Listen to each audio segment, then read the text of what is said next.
I hate crime.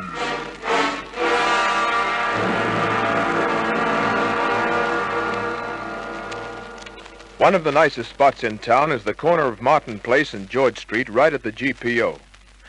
It's where most of Sydney's dames go by. On the morning I'm telling you about, I was standing there watching the procession. And I was having a wonderful time, comparing one with the other, when something right out of a satin-lined box walked up to me. Mr. Kent? Yeah? How did you know my name? Never mind about that. I've heard you're a gentleman. Oh, you haven't met some of the people I know. Please, I'm in trouble. Pretend you're an old friend. Smile. Sure. Somebody tailing you? I mean, somebody following? Yes, a man. Okay. Say, did you ever hear the one about the Armenian, the Scotchman, and the Yank? Yes, it's really very funny, isn't it? Well, how do you like that? I don't even crack the gag and she laughs. Say, come around sometime when I'm in really good form. Is he still around? Yes. Where? Don't look. Yes, it's really very funny. Sure. You want to get out of here? I'd appreciate it. Okay, let's take a cab. So, we took a cab. And I never did get a look at the guy following Moira. Yep, that was her name. Moira. Moira was all in blue. Blue hat, blue suit, blue eyes. I wasn't surprised that a guy was following her. One look at that silhouette and any guy who was healthy would like to form a one-man occupation army. I told the cab driver to go to Bondi, just in case anybody heard me give the directions. Then I made him detour back to town and stop at the lower end of George Street near a certain little coffee shop. Thank you very much, Mr. Kent. Don't mention it. How about a cup of something, huh? No, thank you. Oh, but we've only begun to get acquainted. I'm sorry, I must go. But wherever it is you're going, won't you let me take you? You've done enough already. Well, I'm a glutton for punishment. Goodbye, Mr. Kent. And there I was, standing on the sidewalk looking at the disappearing view of the nicest 13,000 square inches of woman you've ever seen. But I'm philosophical about things like that. Besides, I had a hunch I'd be meeting Moira again. 3 hours later, my hunch came good.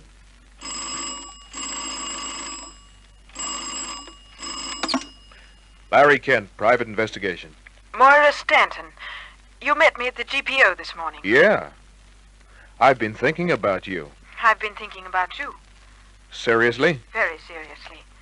I'd like to see you, Mr. Kent. You just name the time and the place. I'll be there. My flat. Just as soon as you can get here?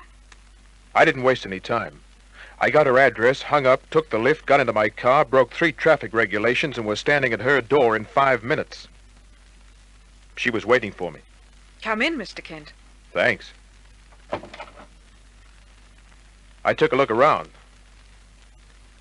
Nicely furnished apartment. Good pictures. Good books. Good scotch. Too much soda? Just right. Here's to you, Moira. Your very good health.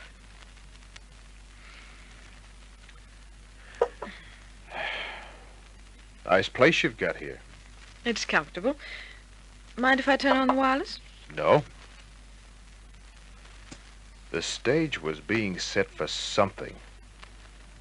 Soft music, a filmy sort of lounging robe, the scotch, dim lights, and, of course, Moira. I figured I'd find out whether I was supposed to be a leading man or something else. So I moved over on the lounge. I'm very grateful for what you did this morning. Forget it. I'd like to repay you, Mr. Kent. Why be so formal? People who are close to me call me Larry.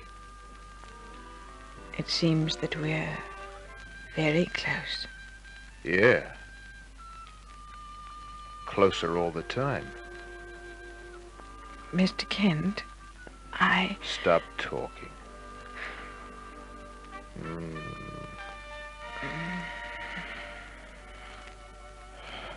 Why did you do that? Because I eat my breakfast food, and because I figured I'd take advantage of the situation before I told that guy to come out from behind the curtain. Come on out. With your hands in the air. That's a good boy. What's your buddy's name, Moira? I'll tell you. Dennis. Oh, and a very nice name it is, too. Turn around. What are you going to do? Protect myself.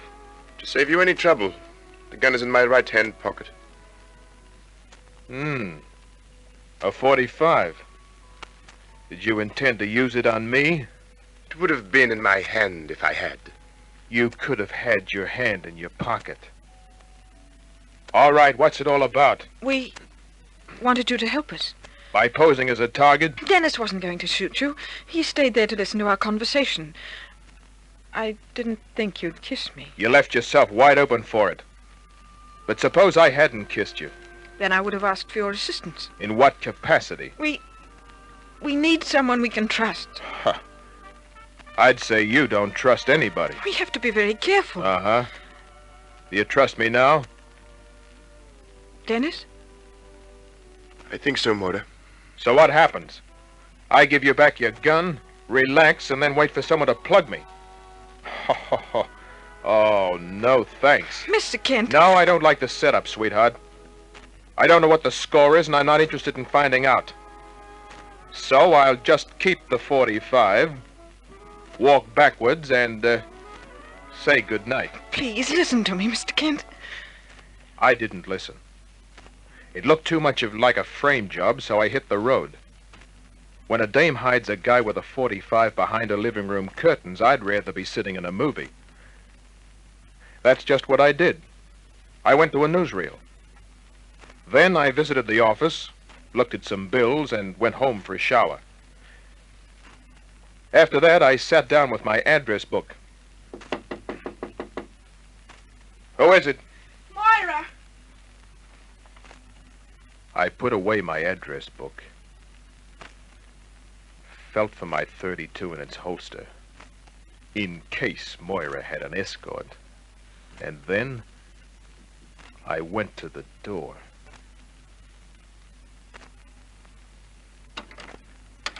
Mr. Kent, Mr. Kent. Why the excitement? Come in. I had to see you. She was wearing a light coat that she hadn't bothered to button. Underneath was the same filmy thing she'd been wearing at her apartment. She must have left in a hurry. You must help me, Mr. Kent. Why? It's Dennis. What did he do? He's dead. When? A half hour ago. How did it happen? Someone shot him. Keep talking, Moira. After you left, Dennis and I talked things over. Finally, we decided to come to you and ask for help. With or without a gun? Mr. Kent, please. Okay, go on. I thought it would be best if we saw you here in your flat. So we waited till 6:30. Then I went into my bedroom to get some clothes. No sooner did I leave Dennis than someone came in through the front door and shot him. Why? Because of the money. Money? Moira, if I'm going to help you, I've got to know everything. Okay? I intend to tell you everything. Good. Who was Dennis? My brother. Oh, what about the money? It belonged to my father. He died 3 months ago. Did he give it to you? Yes. Well, then it's yours, isn't it? So why come to a private detective for help? The police force will give you all the protection you need. I can't go to the police. Why not? You see, Dad left a will. making my foster mother executor of his entire estate. And he changed his mind at the last minute. His mind was changed 3 years ago, when he found out what Angeline was. Angeline? Angeline Whiting. I could never force myself to call her mother. Oh, you didn't get along, huh? No. I tried. It wasn't difficult to see that she married Dad only for his money. Moira, why didn't he make out a new will? He couldn't. When he found out about Angeline, that added to business worries, led to a nervous breakdown. He spent the last years of his life in an asylum. Mentally unfit. Yes. Angeline couldn't get him there quickly enough. But he had his clear moments. The first time, he hid £30,000. And the second time? He told Dennis and I where he'd hidden it. I see. Does your foster mother know about it? She's probably guessed. Have you seen her lately? Not since Dad was buried. Come on, kid. We're going back to your apartment.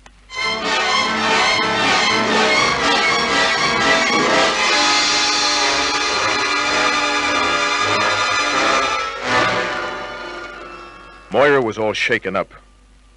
I had to help her climb the stairs. Any other time, it would have been a very nice job. But the body of her brother was in the apartment. I don't know even now what I intended doing, but I wanted to look around first. The lights were on. Dennis was stretched on the carpet. And a committee was waiting for us. Come in. Both of you. Well, hello, Inspector. Take a chair, Moira. Are you Moira Stanton? Yes? How did it happen? She told him. Then the inspector looked at me. Where do you come into it, Kent? I told him. But neither Moira or I mentioned the money. Inspector Daniels scratched his nose, shook his head, and put a match to the end of his cigar. Then he got down to the business of really asking questions. And Moira told him something she hadn't mentioned to me. Last week an attempt was made to kidnap Dennis. By whom? 2 men. He didn't recognize them. They tried to force him into their car, but he struggled and managed to run away. Why wasn't it reported to the police? We should have reported it, I suppose. That's all right. No one ever cooperates with us. Inspector, are you going to keep this girl up all night? She's had an awful shock. Yeah. I'll get in touch with you tomorrow, Miss Stanton. Thank you. I couldn't stay here. My landlady has a spare room in her apartment. I'll phone her. Thank you. Even landladies have hearts. Mine said okay. And then she added that she'd put it on my rent bill. Moira picked up some clothes and I took her with me. We said goodnight at the door. You're putting a lot of faith and trust in me. I don't think I'm taking a chance. Should we have told the police about the money? We should have, and we will. But first, we'll wait for somebody to make a move.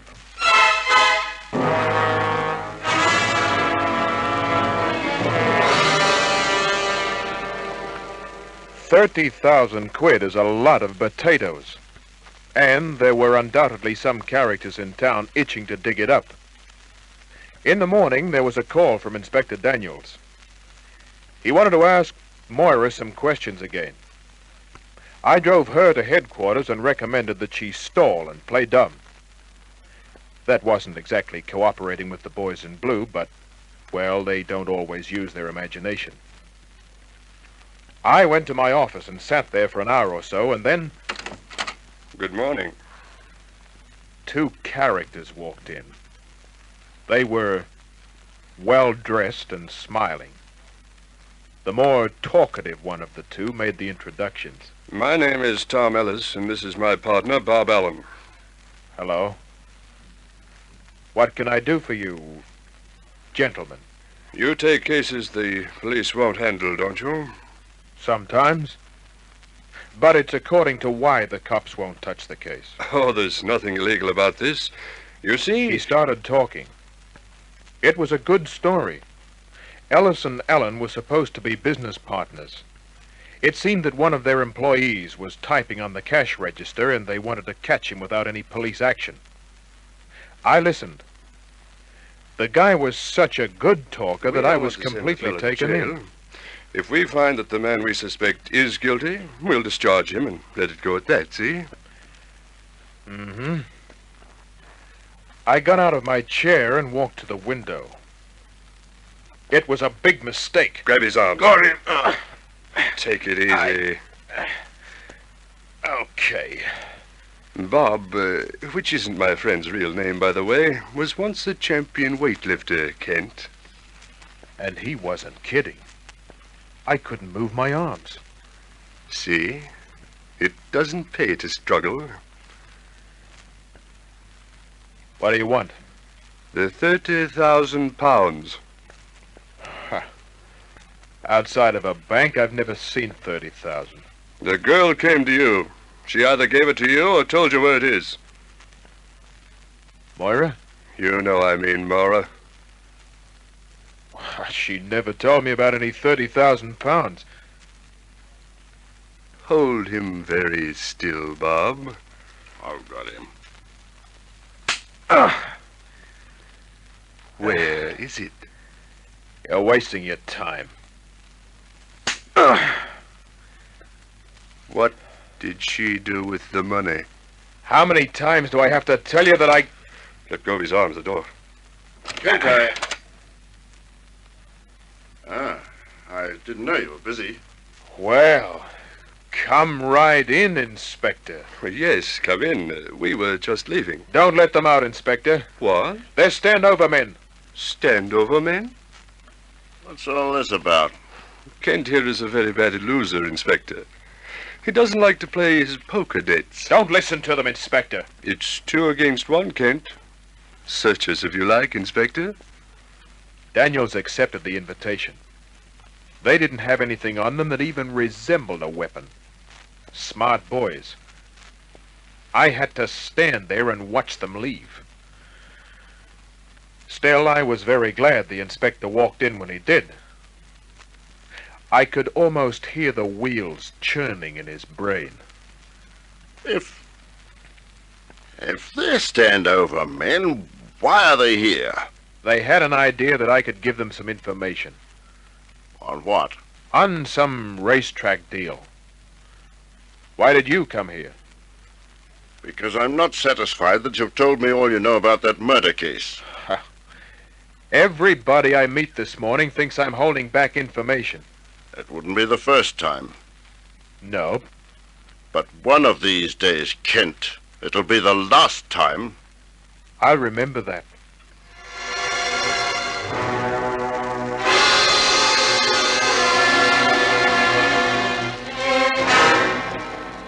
After exchanging a few more pleasantries with my old buddy, I drove to headquarters where I'd told Moira to wait for me. Then I took her to lunch and for a ride in the country. Why this, Larry? It's obvious. I want to talk. About the money, of course. Uh-huh. Say, you called me by my first name. Did I? Yeah. But we'll get onto that later. Right now, let's talk. All right. Where did you put the money?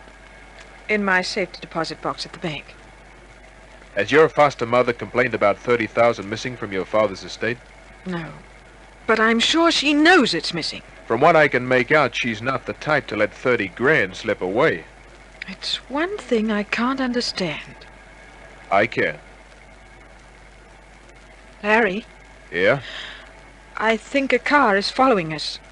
I'm sure I noticed it just behind as we left the city. So did I, sweetheart. Keep looking ahead. Larry? Hold on to your hat, Moira. What are you going to do? I'm going to see if this thing can hit 80. They're increasing speed, too. 70? 75?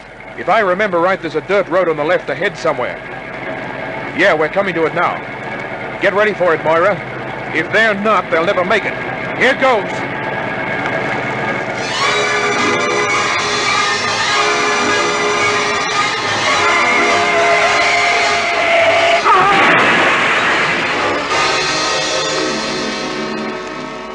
They almost made it, but not quite. Their car turned over about 3 times. 2 men were inside. I pulled them out. They were the guys who'd visited my office. One was dead. The other, who'd call himself Ellis, was very close to it. A motorcycle cop arrived, then an ambulance. Moira and I ended up at police headquarters where we told Inspector Daniels the whole story. He made the usual remarks. If I want to, Kent, I can get you for withholding information on at least 2 other counts. But before he could go any further... Inspector Daniels speaking. Yes, Murphy. What? Oh.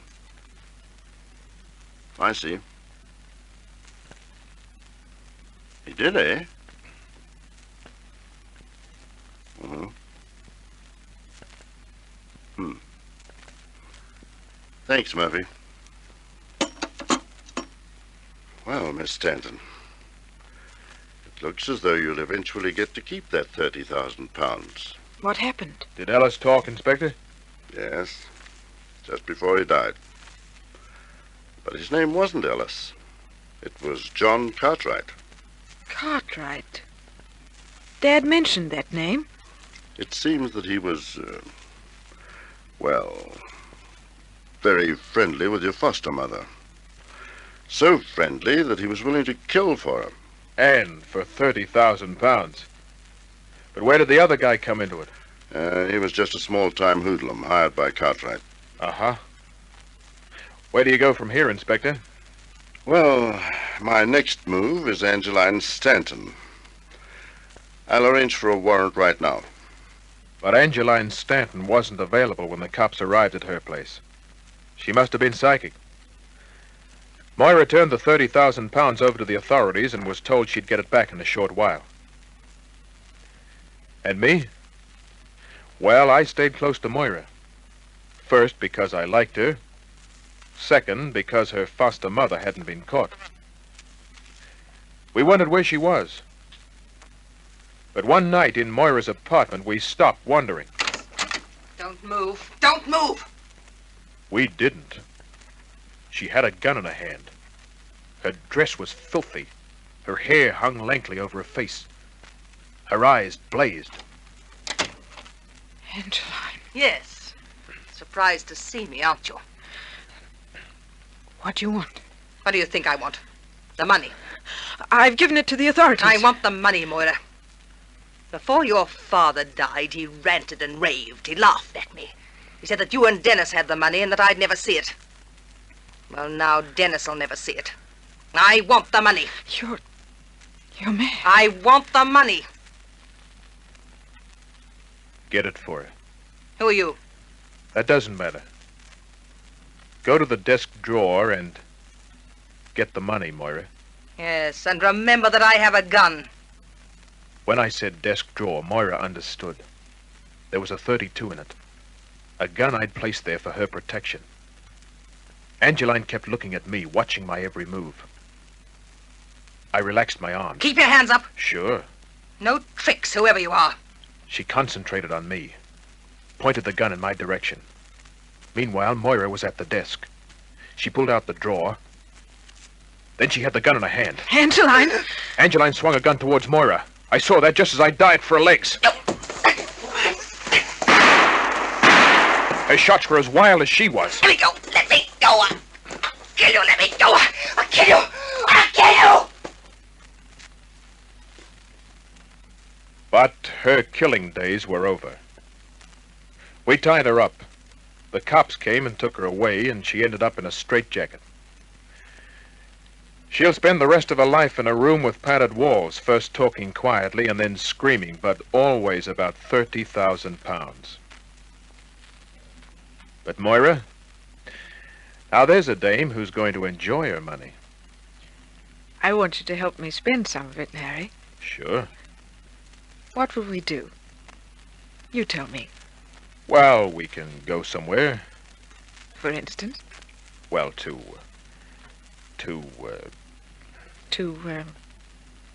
Where, Larry? And, what can we do? you know something? The things I thought of that we could do didn't cost a penny. Good night.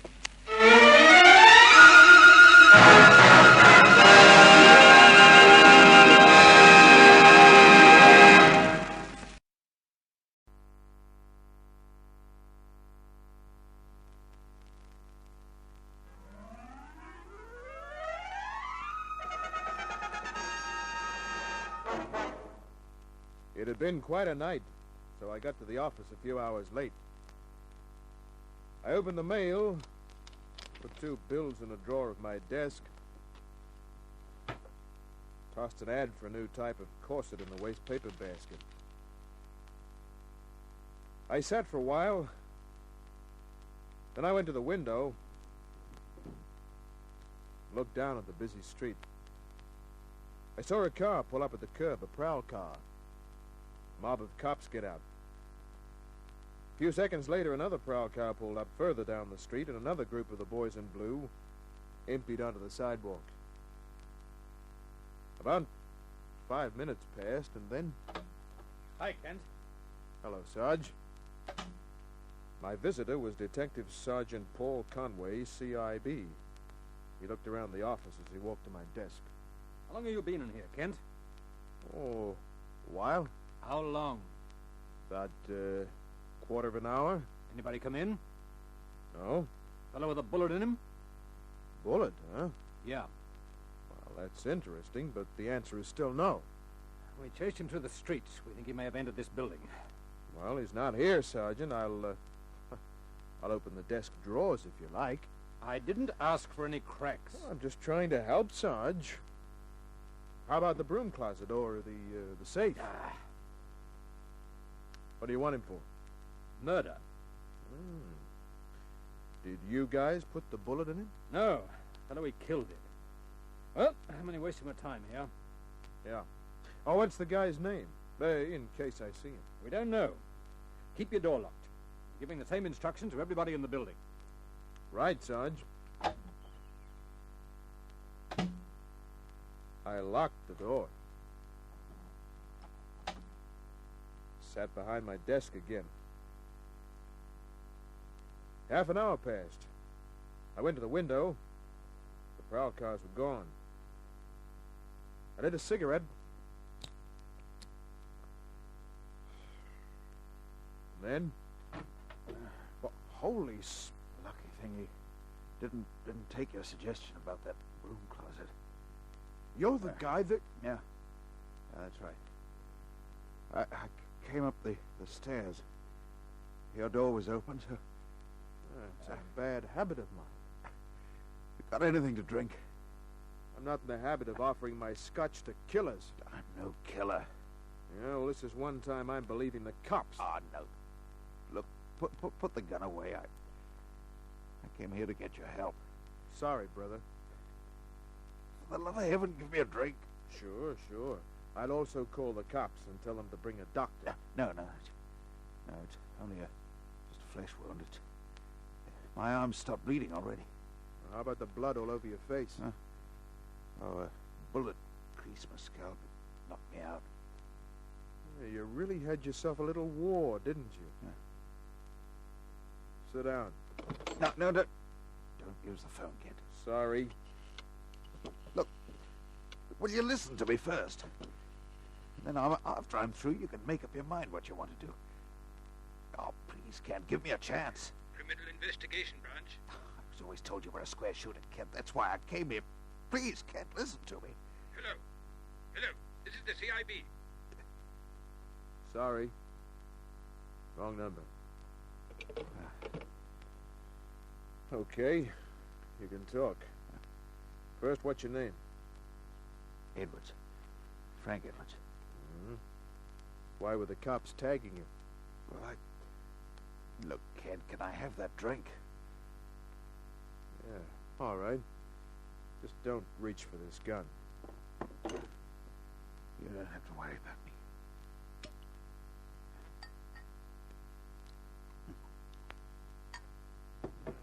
Here. Thanks.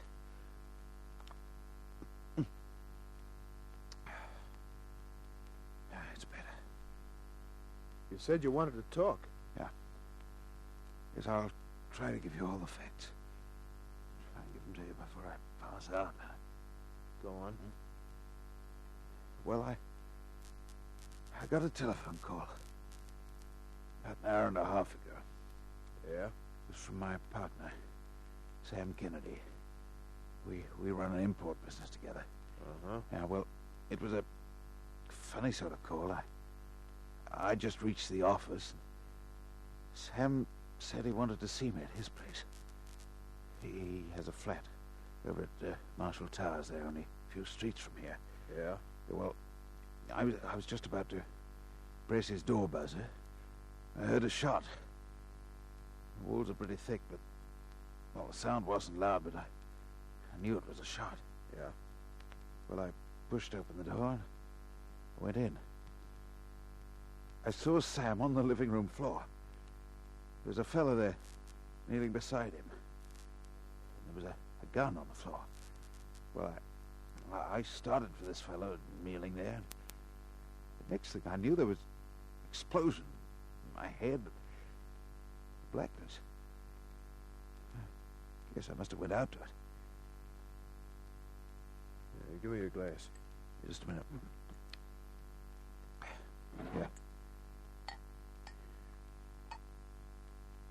There you are. Thanks.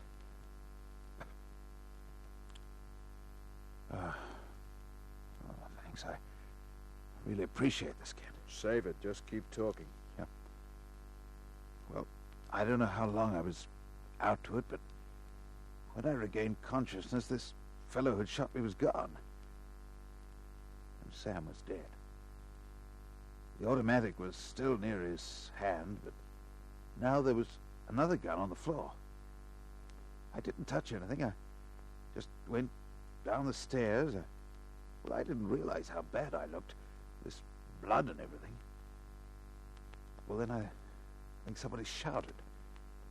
I started running. I came into this building. I saw your sign on the door. And, well, you know the rest. That's a good story. Kent, it's not a story. The cops will see it this way. You went to kill your partner and you had a little shooting match. But it was made to look that way. Then why did you run? I don't know. I just ran. I had to do. Well, you've had your say. Kent. Just sit there. I shoot. What? Put down that phone. Put it down. You hear? I'll shoot. Sure.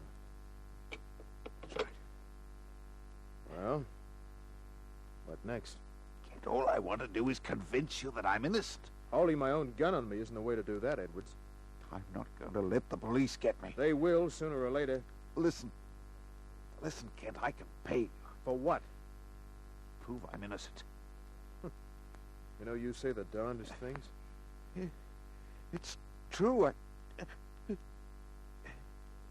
Yeah, you're out on your feet from loss of blood. Why don't you give up? I'm innocent. Please, Kent, believe me. Well, why are you holding my gun on me? Oh, listen, Kent, listen. My partner, Sam Kennedy, he'd been taking money out of the business. He admitted that over the phone this morning. But he said he had the money to make up for it. He had it in cash. So? So he was killed for the money. Can't you see that? Then, when I showed up... The killer took advantage of it? Yes. Yeah, that's pretty hard to swallow. Oh, listen, Kent, listen. I know Sam did a lot of gambling at Jim Carney's place. You've heard of Carney. I know him. Yeah, then you know what kind of a man he is. Yeah. Yeah. A rat. That's right. But that doesn't mean that... Look, take the case for me, Kent. I've got the money. That won't make me take the case, Edwards. It's got to be done my way. You mean you will? If you hand the gun over... No. You'll call the police. Sure I will. It's the only way. You need a doctor. And doctors have to report gunshot wounds. Yeah, but Even if you got past the doctor, you'd have to hide out. Jump at shadows. Chances are when the cops did find you, you'd try to fight it out, and that'd be that. But the way it looks, I won't have a chance. You'll have me working for you if you hand over the gun. If you don't, I'll know that what you've been telling me is a great big story. But it isn't. The gun, Edwards, and I'll work for you. Well, what'll it be? I don't know. I suppose you're right. Yeah. Thanks. It wouldn't have done you any good anyhow. There are no bullets in the first 2 chambers. Huh? By the time you pressed the trigger for the third, I'd have been all over you. Look, Kent, I've got money. I'll give We'll you... worry about that later. The guy in the apartment, what'd he look like? Huh? He was very big. Yeah. Well over 6 feet. His nose was sort of flat. Mm-hmm. Big jaw. He wore a brown suit. I phoned the CIB. Sergeant Paul Conway had just got in. I told him to bring a doctor and come straight to my office, that I was holding his man for him. He arrived with a police doctor and 3 friends. The doctor did what he could for Frank Edwards, and the cops took him away. Paul stayed with me for a while.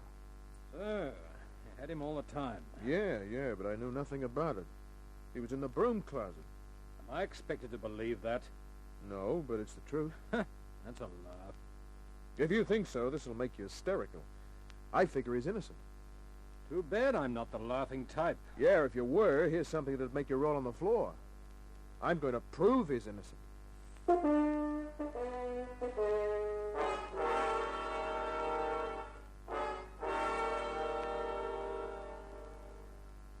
Jim County rang a baccarat school in an apartment house that overlooked the Garden Island dockyards.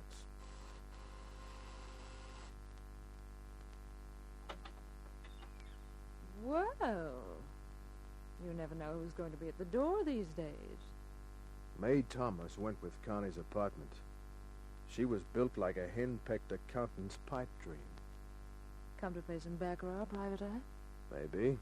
Then I'm sorry, but we've closed up. Oh, why?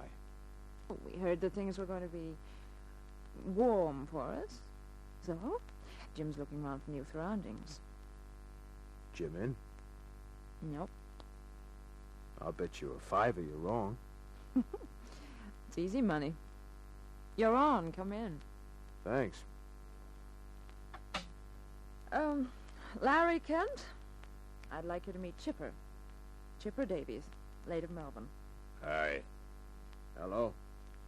Tell Larry what he's doing, Chipper. Hey, wait a minute. I've heard of this guy. He's a private snoop. It's all right. He plays baccarat himself. Tell him where Jim is. Looking for a new place for his games. See, Larry? That'll cost you a $5. Yeah. There you are, Mae. Thanks. So you're just up from Melbourne, Chipper, huh? Yeah. What are you doing in Sydney? Why should you want to know? Why, eh? I wanted to know because Chipper Davies was about 6.5 feet high, had a flat nose, a big jaw, and was wearing a brown suit.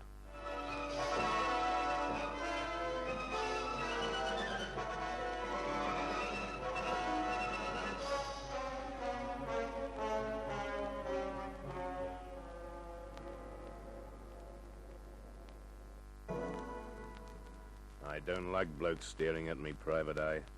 You should be used to it by now. What do you mean by that? Well, you make an imposing figure. Sort of fellow another guy remembers and can give you a good description of. What is this, Larry? I'm passing the guy a compliment. I don't like the way you said it. Matter of fact, I don't like a lot of things about you. Easy, Chipper. Let him go. The big ones make such a nice noise when they go down. Why, you little... No, Chipper. You heard what he said? Jim doesn't like it if you lose your head. Yeah. All right, May. You know, it's funny. Better take it quietly, Larry. Sure, yeah. I was only going to say that I can't see the strings.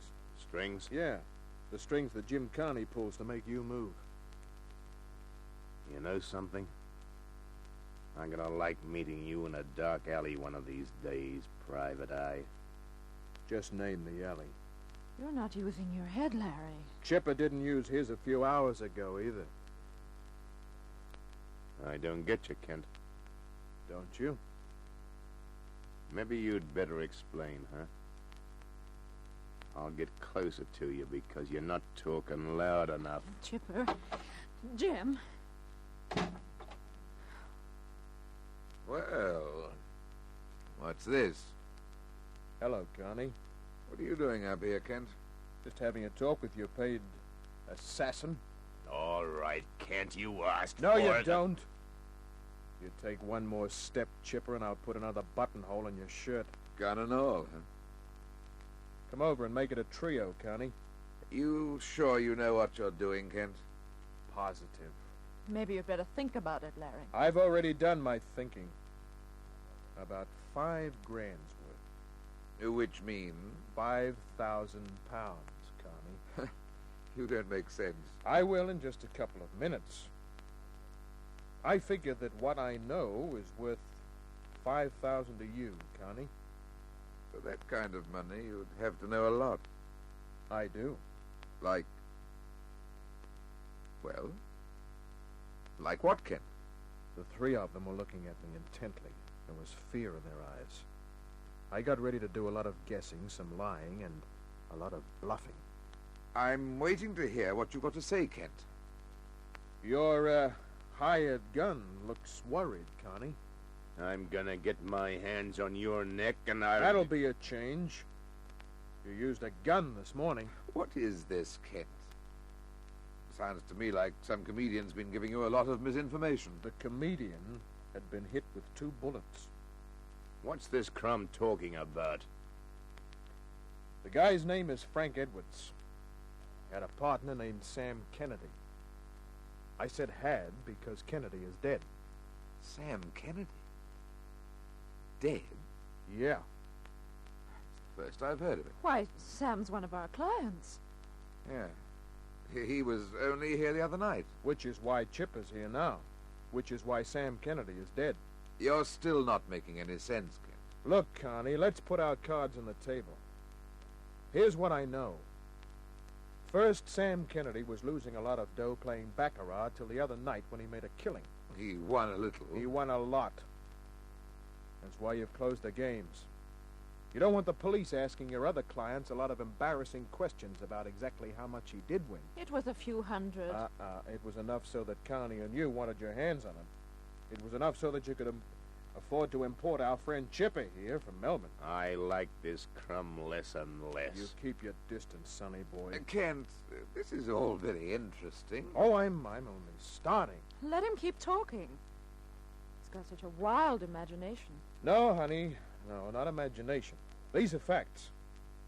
When Chipper arrived from Melbourne, you put the finger on Sam Kennedy. So this morning, Chipper went to Kennedy's apartment. He did what he had to do, then he impressed Kennedy's prints on the murder gun and laid the gun near the body. He was ready to hit the road when Frank Edwards busted in. I said keep your distance, Chipper. Go on, Kent. You got me in suspense. Well, a while before that, Frank Edwards received a phone call from Kennedy, who told him he'd made a killing here at baccarat. Kennedy told him because he'd been milking money from the till, wanted to set things straight. And? Chipper had another gun. He fired 2 shots at Edwards, who went down. One slug scraped his temple. Chipper figured he was dead. He had to change his plans. He wiped the prints from the first gun, put Edwards' prints on it, then he put Kennedy's prints on the second gun. which made it look like they'd had a little war. Pardon me while I go on, will you? You don't kid me, Connie. You're worried. The three of you are. We've got nothing to be worried about. Well, that might be because I haven't come to the really interesting part. And what might that be? Chipper's fingerprints. What fingerprints? On the gun you shot Edwards with. The automatic. This guy's crazy. You were careful to wipe your prints from the outside of the gun, Chipper, but you forgot one thing. The clip. There were two very clear prints on the cartridge clips. Clip? Yeah. I figure that's worth $5,000, don't you, Connie? This Edwards fellow. I've got him on ice at the CIB. He doesn't know about the prints on the clip. Maybe I won't tell him. If I get $5,000. Look, I wiped the clip, Connie. I'm sure I wiped You're a it. fool, Chipper. Ah, who's not worried now? Well, do you keep up the masquerade, Connie? If you do, I hand that clip to the cops.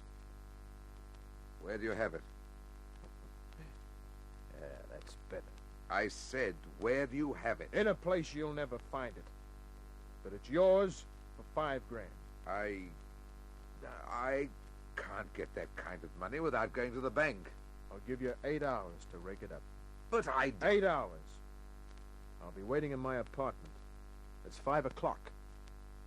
You've got till 1 in the morning. So long.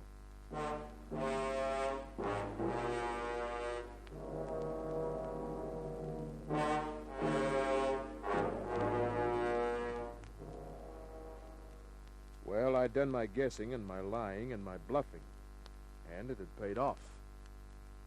I didn't go straight home. I arrived at the apartment at about 8. And then I waited.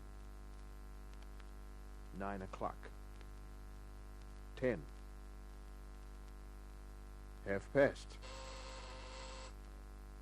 I took out my .38, went to the door, moved fast. Hello. Hi. As you can see, I'm alone. Is that a gun you're holding behind the door? You're going to shoot me, are you, Larry? Come on in. Thank you. That's a nice gun. Glad you like it. What there is of it. Well? Jim sent me. And? You win. 5,000? Mm-hmm. Here it is in my purse. 10 pound. What? Don't try anything, Larry. It's only a .22 Smith & Wesson, but it'll do the job. I should have had my eyes open. So now Connie is using a dame to do his dirty work. Not exactly. All right, Jim. Nice work, May. Where's Chipper? Where you'll be very soon, Kent. Taking a guess, I'd say you meant the bottom of the harbor. That's an idea. But Chipper's in French's forest. Soon there'll be bush flowers growing all over his head. It was too, dangerous having a dope like that around, huh? Exactly. I want the clip, Kent. But you don't need it with Chipper dead. I like everything tied up neatly. Suppose I don't give it to you. Then you die harder. Maybe I left a letter where a lawyer could get his hands on it. I'll take that chance. There's still Frank Edwards and his story. He'll tell the cops about seeing Chipper there over Kennedy's body. But Edwards couldn't possibly know about Chipper. He's worried, Jim. I was looking forward to this. How does it feel to be worried, Larry? Not so good. But you two aren't out of it yet. There's the phone call Edwards got from Kennedy telling him about the big win he had at your place. No one else knows about that call, Kent. The gentlemen of the CIB will say it's a very nice story. They'll check with me, and I'll admit that Kennedy won some money. I have an alibi for the time of the shooting. So does May. You're the only link in the chain that can bring the police to us, Larry. Without you, there's nothing. Going to let me have the clip? If it means you don't shoot me. No. He must have it here, Jim. You'll never find it. I don't think we'll even bother looking for it. Let the police find it later. They'll probably think it's one you left laying about. But they know the clip is missing from the automatic that was on the floor. He's right, Jim. Hold the gun on him. I'll search this room first. Mm-hmm. He started searching. His back was to me. May's back was to the bedroom door. It opened quietly. Then... All right, freeze. What? Did you hear enough, Sarge? Plenty. Drop the gun, lady. Better do as he says, May. No, May. Get Kent. But she didn't because I grabbed her wrist and twisted... A lot of things happen in less than a second. May let go of the little gun. On the other side of the room, Carney clawed at his pocket for the gun that bulged there. It was a fool move. Sergeant Paul Conway was a dead shot. Jim.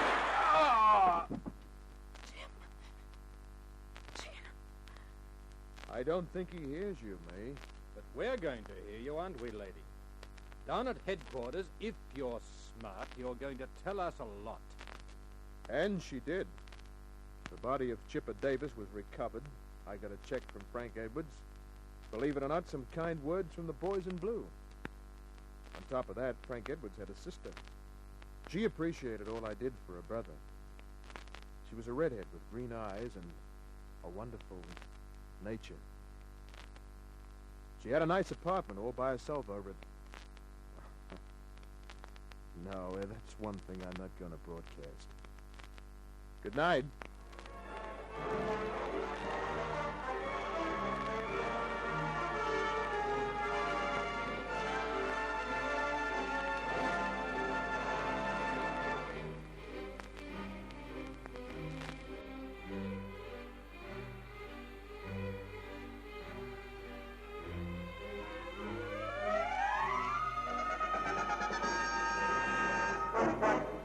I was sitting in my office thumbing through my address book. Hadn't been through the book since making my trip to the States, and there were some names to cross out. The ones who'd got married in my absence. Leila Mason. What a shame. Sally Marshall. Ah, now there was a day.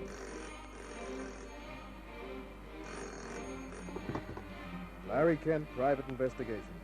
Oh, Mr. Kent, my name is June Harper. I'm calling on behalf of my aunt, Mrs. Anna Harper. Yeah, Miss Harper. Well, my aunt would like to see you on a business matter. A private investigation? Yes. Well, tell her to come along to my office. She can't do that. She's very ill and she's in bed. Oh. Well, in that case, what's the address? Number 26, Crescent Drive, Vaucluse. Right. I'll be there as soon as my car can take me. Thank you, Mr. Kent. I was at the house in 20 minutes. It was a big two-storied affair with a triple garage built in. It spelled dough. But then, of course, the name Harper spelled dough, too. Mrs. Anna Harper, a widow, was well known in Sydney society. Her husband had left her a couple of department stores and, of course, a nice bank account.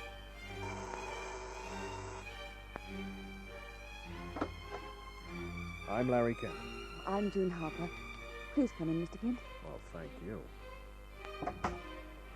I followed her across half an acre of Persian rug, and up a flight of marble stairs,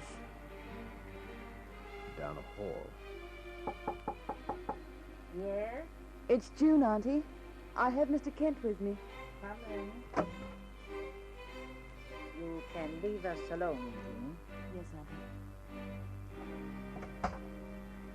I'm very glad to meet you, Mrs. Harper. Sit down. Thank you. You look tough enough. Tough enough? For what? For the job I have in mind.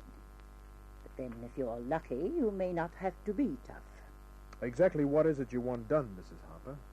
Have you ever heard of the marker diamond? Oh, everybody's heard of that. Hey, wait a minute. You're the owner of that diamond. I was, till yesterday. It was lifted? Yes. Taken from the safe downstairs, together with some cash. How many people know the combination of the safe? I know what you're thinking, but I won't have it, Mr. Kent. I don't believe in loyalty you can cut in half the minute something happens. I believe in blind loyalty until proved otherwise. Then as far as you're concerned, it's an outside job. Yes. My niece June, my nephew Robert, and the servants must not be investigated. I see. Well, you're the boss. But let's get one thing straight, Mrs. Harper. If there are strings tied, I can't give any kind of guarantee. Fair enough. Now, this diamond. There's a photo of it on the table. Also some information on it. The platinum setting, number of carats, and so on. Uh-huh. I want you to get it for me. I don't care how. I'll go as high as £15,000. How much is it worth? 50,000. It's insured with Mayflower for that 50. Uh-huh. You understand, of course, that I may have to deal with the thief himself. Or the fence he sold it to. I am not concerned about that. I want the diamond. With the photo and the information is a check for £150. All right? Fine. Good. I'll expect a report as soon as you know something. Good day, Mr. Kent. Goodbye, Mrs. Harper.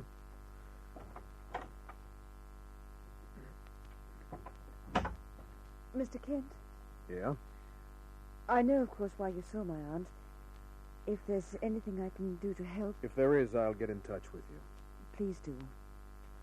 I left the place. Next move, a dirty little tenement at Paddington. Well, are you, Kent? Hello, Fingers. Oh, come on in. Come right in. Oh, it's real beaut to see you. Sit down. No, not on that chair. One of the legs is a bit weak. Well, what can I do for you? Here's a picture of a diamond, Fingers. The marker diamond. My crup's nice bit of rock, that. Lifted, I suppose, eh? Yeah. I want you to go to every fence in the city. I want you to put your ear on the ground and keep it there. Yeah? Well, go on. What's all the drill? Well, it's a deal, Fingers. No questions asked. Yeah. And, the fold and stuff? 10,000. Yeah. Well, that's very nice, isn't it, eh? How much, like, do you get? Well, like that's my business. In other words, I can go higher, eh? You start the deal and I'll finish it. Okay, Kent, okay. How much, like, for me trouble? I mean, you know, it's a specialised sort of business and... The same as usual, 5 a day. Oh, cripes, but with income tax, like... You never paid income tax in your life. Oh, the way you treat me, Kent, honest. Okay, you get 50. 50? Well, now, look here, let's say how 50. about... Get moving. Check back twice a day.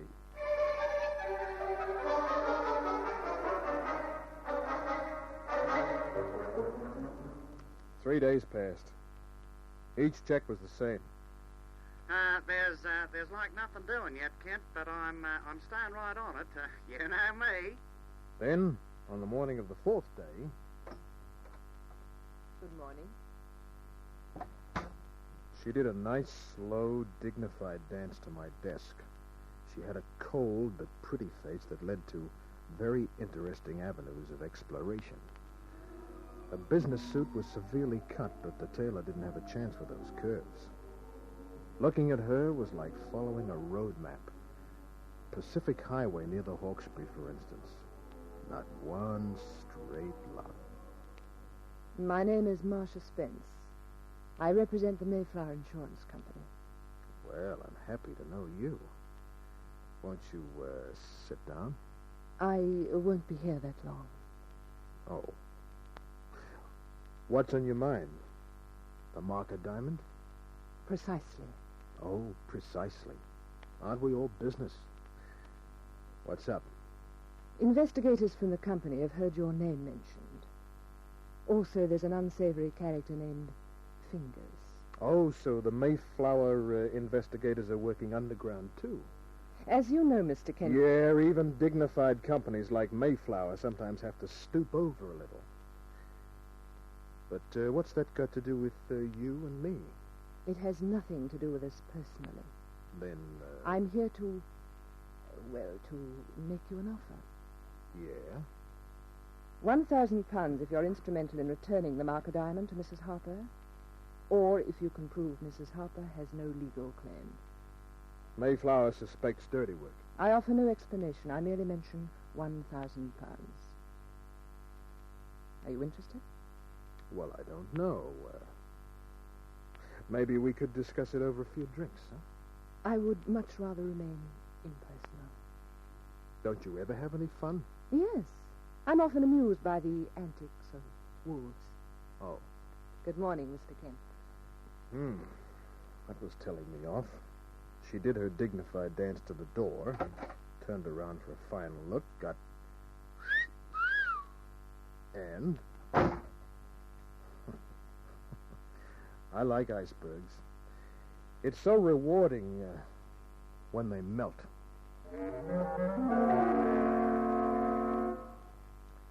Another day, another visitor. A tall guy, well-dressed, good-looking in an aristocratic sort of way. I'm Robert Harper. Mrs. Harper's nephew. That's correct, Mr. Kent. How are you and June related? We're cousins. Mm-hmm. What can I do for you? Archie told me about the deal that she made with you. Yeah? Well, to come straight to the point, I realize that £15,000 may not be enough for you to make a suitable arrangement. So I place an additional £7,000 at your disposal. You're giving me $22,000 to play with. That's right. Why? Well, the thief or the receiver of the diamond may not be willing to let it go for less than 20,000 or so. What do you get out of it? My aunt's happiness. Oh, yeah? You don't believe me, do you? No. Well, the truth is, Mr. Kent, I'm very fond of my aunt. She's been good to me. And that diamond means a lot to her. It's been passed down through the family and all that. She may not have long to live, Mr. Kent. I'd like to see her get the diamond back before she dies. You want me to mention the $7,000 to her? No. Not even if I buy the diamond from a fence? Not even then. In fact, I offer the $7,000 on the condition that you don't tell my aunt. And I'm not being as generous as I may seem. The $7,000 was hers in the first place anyhow. Okay. Now, look, sorry if I had to ask some leading questions. Oh, that's all right. You can contact me at Hardy's house or at the Sportsman's Club if and when you need the $7,000. He went. Still another day passed. On this day, there was no check from Fingers. I went to his tenement. Wasn't there. His landlady had seen him leave early that morning. I got to my apartment at about 9 that night. Don't try anything silly. What? I've been sitting here in the dark for quite some time. Well, with a gun for company. My locked door didn't give you much trouble, did it? No. I opened it with a special key, then I locked it from the inside. Clever. Is this a stick-up? Oh, no, nothing like that. As long as we're being so chummy, what's your name? I'll tell you what. You can call me Paula. Paula didn't look very much like a stick-up artist. She had big green eyes, an innocent face, and a terrific profile right down to the carpet. Put a dame like Paula on a desert island and then watch all the shipwrecks. Wondering why I'm here? Yeah, and at the same time wishing it was a sociable visit. But I didn't come here to be nasty. Well, then why the gun? At this stage of the game, it's a necessary prop. You see, I'm here to make an appointment for you. With who? A man who'll have the marker diamond. You wouldn't kid me, would you? A smart private detective like you. Okay, Paula. When, where, and how? Tonight at 12, behind the library in the domain. A man will be there with a diamond. All he wants from you is £20,000. That's a lot of dough. Get it and you get the diamond. That's all. Mary. Good night. She backed her way out. I didn't try to stop her, but I went down the fire escape and along the alley. I saw her get into a cab.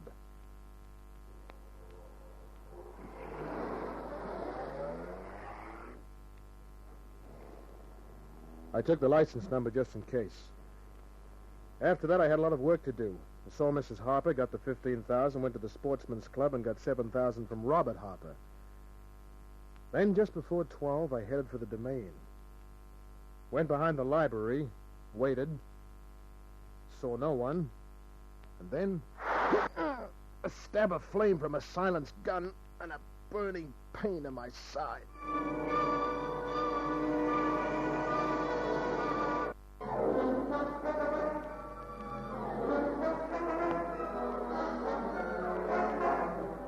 I went down when the slug burned my side. Lying on my stomach, I hauled out the .38, looked into the darkness. There were a few trees that threw giant shadows. Something moved in the shadows. I rolled. The slug from the silence gun kicked gravel into my face. I pressed the trigger and kept pressing. One of the slugs had hit. I got to my feet and ran towards the guy.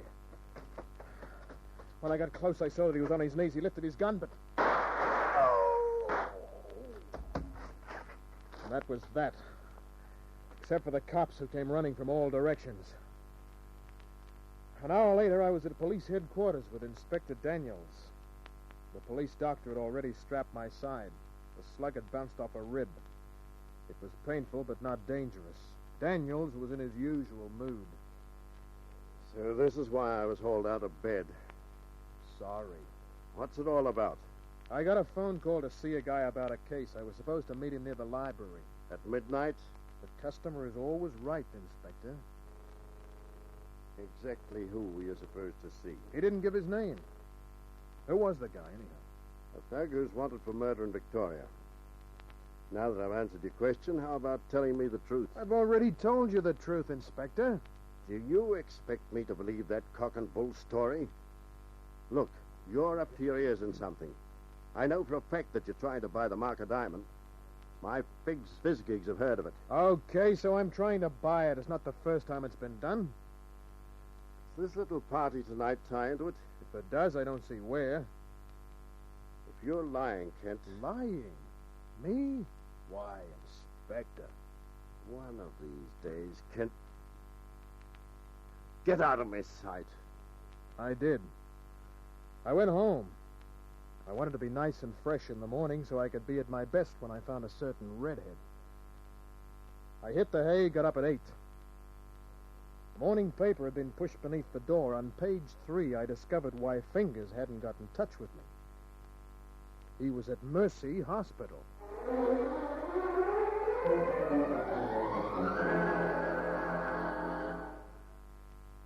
Fingers lay back on the bed, looking like a mummy. Oh, Kent. Oh, Kent. What happened? Well, I did what you told me. I kept me ear to the ground. Yeah? I saw every fence in town. Honest, I did. Everybody who could have been in on the deal.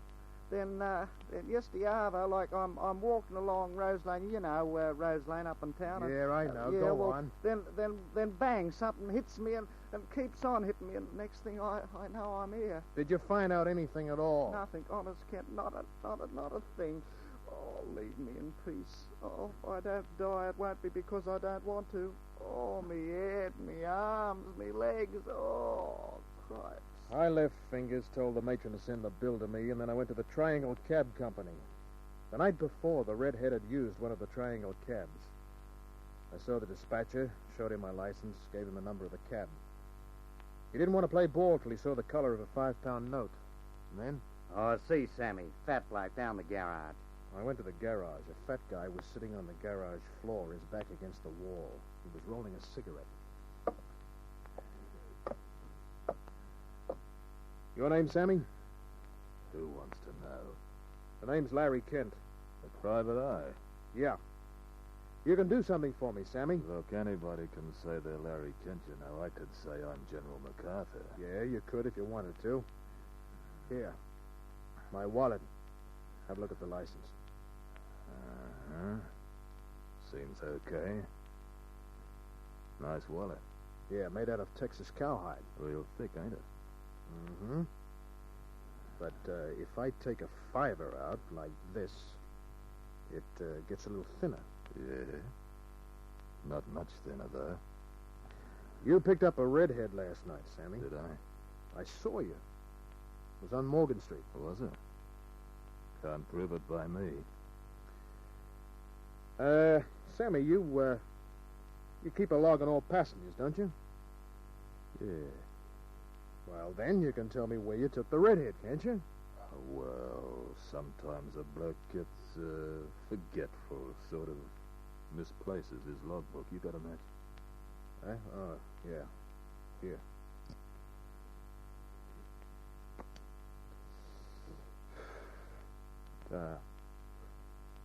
It's a nice lady you got. Hmm. Expensive. Yeah, Sammy, about this redhead. Yeah. Where did you take her? You know, it's a funny thing. My memory's not so good lately. Oh, I get it. Well, sometimes the color blue is good for the memory. Yeah, sometimes. When there's enough of it. Now, look. 2 fivers is as high as I'll go. Looks much better now. Well, here you are. So, now, that memory of yours, let's get it moving, shall we? all right, that's a funny thing, but suddenly it's all as plain as it can be. This redhead, pretty piece in a green dress. Yeah? Took her to a hotel, the Fairmont on Bellows Street, you know? Yeah, thanks. Uh-huh. I went outside, got into my car, drove to Bellows Street. The Fairmont wasn't a good hotel, and it wasn't a bad one, just a place to hang your hat. I had a talk with the clerk, made up a story, found out the redhead's name really was Paula, and got a room number.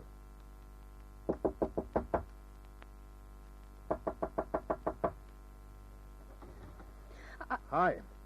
You can't close the door on me, kid. I used to sell vacuum cleaners. There we are. I'll just lock this.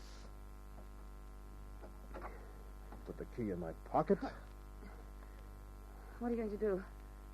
I'll tell you what I should do, Paula. I should slap the heck out of you. You're not big enough. That's the way I like them. Good and tough. Makes it easier when you don't want to hit a woman. Stay away from me. What's on the table behind you that you don't want me to see, Paula? Stay away. Move. Well, a photograph. Photograph of Robert Hopper. Look what is written. My darling Paula, all my love, Bob. How nice. Get away from that drawer. Okay. Now take it out nice and slow, honey, and make sure there's no gun in it. That's right. Might be broken. I didn't push quite hard enough for that. So it's you and Robert Harper, huh? Does his aunt know? Soon it won't matter who knows. Love, it's wonderful. It's too bad. I've got to break it up. You've got nothing at all on us. There's the guy who tried to kill me. Just a paid killer. You can't prove Robert hired him. Why didn't you let me have it when you had the chance? I should have. Killing's not in my line. No, nor in your boyfriend's either. You don't get blood on your hands. You let others do it for you like fingers. That's right. He was bashed by the same fellow who tried to do you in. But you can't prove it. Maybe not to the cops, but I can break up your little game. How? By finding that diamond. Well, you won't find it here. I didn't. There was only one other place it could be. So I made a phone call, arranged for a guy to help keep Paula occupied for a few hours. Then I went to the Wadsworth building. A skeleton key let me into Robert Harper's apartment. After a search, I found a small wall safe. Another phone call to a safecracker friend, and he opened the safe. And I had it. The Marker diamond.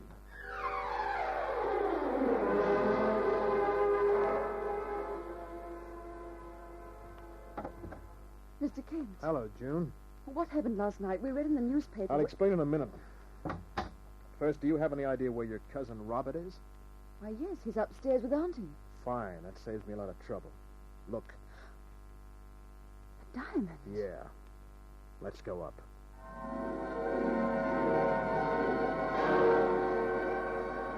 Oh, Mr. Kent? Why, this is a surprise. You haven't seen anything yet. Hello, Mrs. Harper.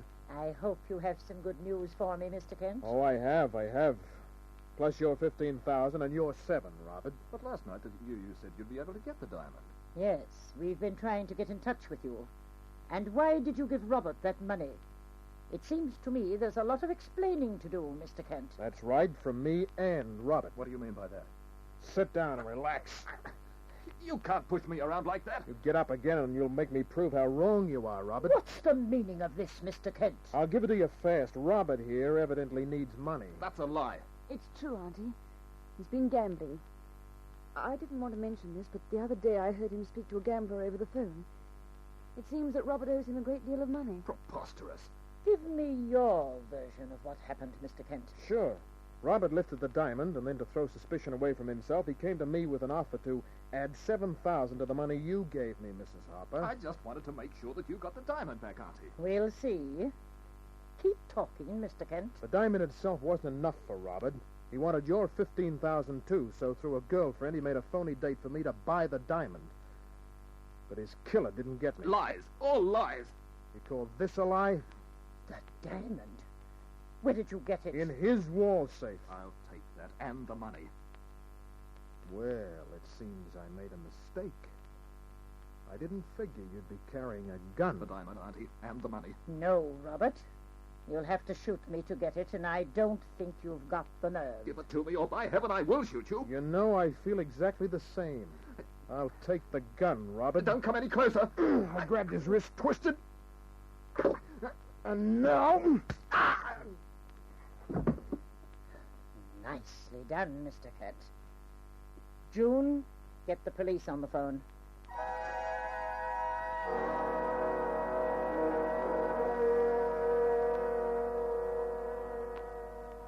A bonus from Mrs. Harper, a warm smile that had a lot of promise in it from June, a lot of words with the cops, and then hours later a trip to the office of Marcia Spence in the Mayflower Insurance Company.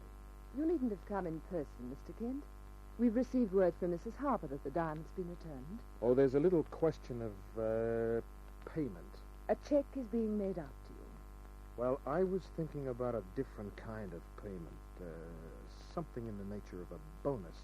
Please stay on the other side of my desk. You know, I've got a theory about you, Marcia. Mr. Kent. I think there's only a very thin coating of ice. Mr. Kent, don't... That's right. Stand up and make it easier. You see, I'm going to try to break the ice. Get your hands off. There. Well, what's your answer to that? Well, I guess the ice is a little thicker than I thought. So long. You give up easily, don't you? Did I hear you correctly? Uh-huh. Come here.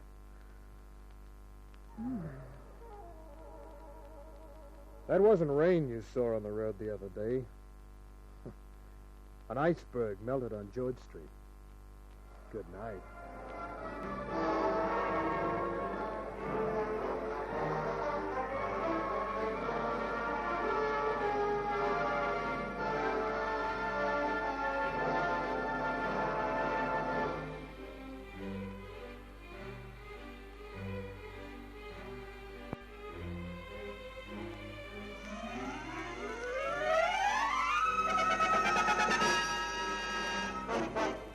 The invitation had a gold edge on pink paper. The lettering was black. The words went, "You are cordially invited to an unveiling of George's fashions for the future." Then it gave the date and the street address. George was one of the bigwigs in the women's fashion game. If he had a surname, he discouraged the use of it. Just plain old George with a French accent, thank you. I had no idea why George sent me an invitation, but as I had the time on my hands, I went along. I was early. So were the 50 or so people in the display room. Most of them were old ducks, and some had their husbands along.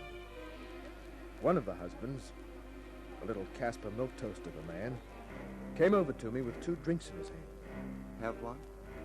Oh, thanks. Triple Scotch. Who are you trying to forget? Not who. All this. Cheers. Cheers. Don't you like fashion shows, huh? Hate 'em. My wife does. That's her over there, with the peacock feathers in her hat. Oh. Yes. I feel the same way. Won't your wife miss you? Only when she wants me to use the checkbook. I'm very good at signing checks. Ladies and gentlemen. Ladies and gentlemen. Thank you, ladies and gentlemen, thank you. And welcome to the unveiling of my fashions for the future. I, of course, am George. Thank you, thank you, thank you. And now for the business at hand. Music, Maestro. Well, what a smart boy, huh? He's even setting a mood. Very expensive music, that. Everything is expensive. If George smiles at you, it's time to reach for the checkbook. Now, my dear friends, we are ready for the big moment. First, my creation for evening wear. I have called this creation Blue of Dawn. Here we are. Oh, lovely.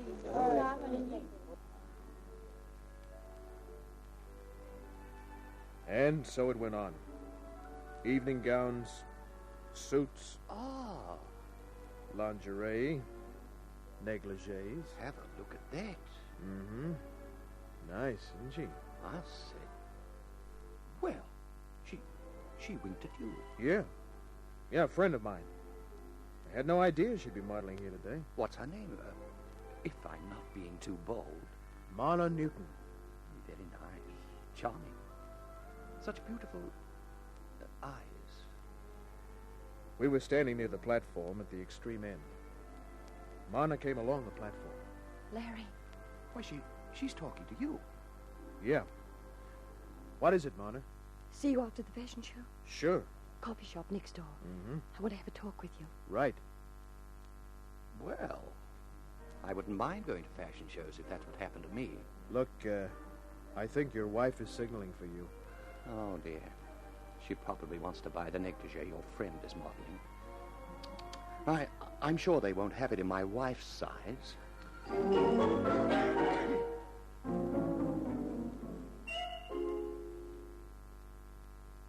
I was sitting at a rear table in the coffee joint.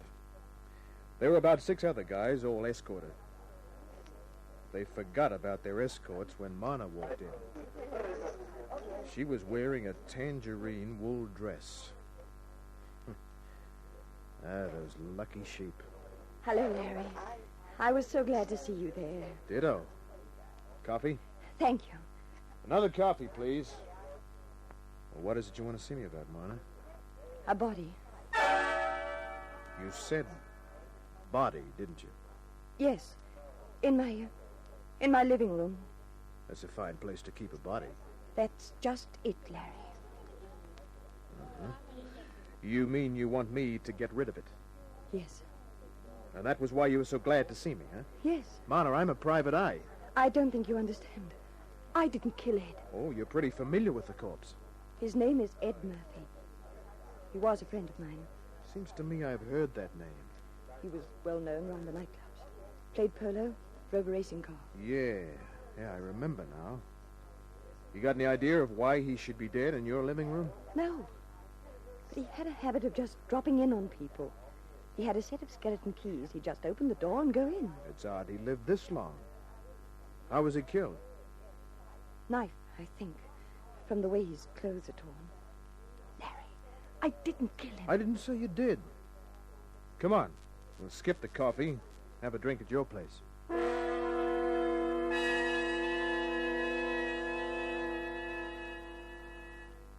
Marna was a model in the upper brackets, and her Potts Point apartment looked like it. Everything was expensive. Everything was just right. Except, of course, the guy on the rug. He'd been stabbed all right, at least a dozen times. Look, I didn't see that when I came in. The knife, half under the lounge. Kitchen knife. Yours? Yes. Don't touch it. Don't worry, I won't. Oh, I'm scared, Larry. So scared. Hey. Hold on to me. Why, sure. Oh, if you hadn't been at the fashion show, I don't know what I'd have done. When did you find him? Just before the fashion show. I'd been out all morning getting fitted for the show. Why didn't you go to the cops? I was too frightened. You see, Ed and I were once very friendly. We broke up after quite an argument. Of all places, we had the argument at a nightclub. How long were you there getting fitted? From 9 till about 1:30. It's now 4. Why should it matter what time it is? Because from the feel of this guy's hand, and because of other things, I'd say he'd been dead for about 6 hours. Can you prove you were at the fashion show all morning? Oh, yes. Then you've got nothing to worry about. You're in the clear. We might as well get the cops. No, Larry. Why not? Larry, I'm a well-known fashion model. If this got out, my career would be finished. People in the business are very conservative. Well, it's a bad break, Marta, but there's nothing we can do about it. It'd mean starting all over again in some other business. I just couldn't face that, Larry. Sorry, I'm going to use the phone. Put it down, Larry. It's got to be this way. Oh, just put it down for a moment. Please. Please. Well, make it fast. If you help me, Larry, I'll do anything. Don't worry, I'll help you after I get the cops. I didn't mean that kind of help. Oh? What kind do you mean? Get rid of the body for me. I don't think you quite understand. You see, I'm a very appreciative sort of girl. Are you? Mm-hmm. Very. You're, wrinkling my tie. Larry. Oh, what's a wrinkled tie? Come here.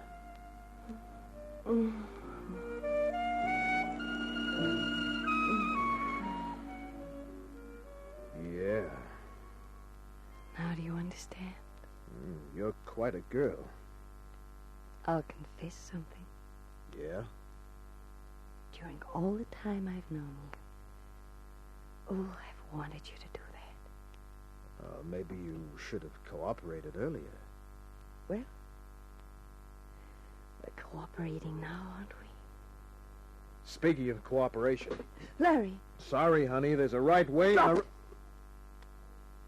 Sure. I didn't want to do it this way. Well, as I said before, you're quite a girl. A kiss one minute, a gun the next. I don't want to use it. Put your hands on top of your head. Why? So I can take your gun. Which was what she did. Keeping the muzzle of her fancy .25 against my back. A .25 slug is pretty small, but that doesn't make it any less deadlier than another slug when it hits you in the right place.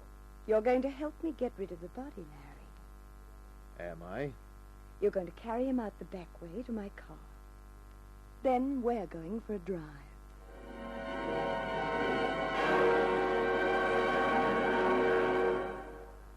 I got the body to the car without anybody seeing me. Dumped it in the back. I drove. Marna sat in front with me, keeping the gun trained on the knot in my tie. We got rid of the body in French's Forest. Went back to the car, drove back towards the city. Where to, honey? Your place. You can give me a drink. Well, that was what happened. She even poured the drinks herself, keeping a gun on me all the while. She took her drink, backed away. I took mine. I was out of scotch, so it was neat Irish whiskey. Here's luck, Larry. You're going to need it. Not thinking of turning me in, are you? If I said I was going to turn you into the boys in blue, would you shoot me? I'd very much dislike to. Oh, a record player. Loaded, too. Mind if I turn it on? Go right ahead. Thank you. I'll just sit down and look at you. Nice nylons. Just think of all the good times we could have had. But not now, huh? Well, you're going to be very angry with me. I don't get you. I don't get you one bit. I've got you wondering, haven't I? Yeah. Are you just having fun, waiting to put a slug in me? Larry. I wouldn't dream of doing anything like that. Well, what comes next? What do you mean? Well, you're not just going to sit there all night looking at me. Why not? You know, you have an interesting face. Far from perfect, of course. Scar here and there. A rugged, tough face. Yeah. What's the matter, Larry? My head was pounding. I looked at her. She was smiling. Then her face blurred. headache, Larry? Perhaps it was the Irish whiskey. Whiskey. You didn't see me put the drops in it, did you? Poison. Don't try to get up. You're helpless. See? You can't even move your arm. Are you? You? I was just about out. She got to her feet. But to me, she was a blur of movement. She went to the phone. Then I couldn't see anymore. The last thing I heard was...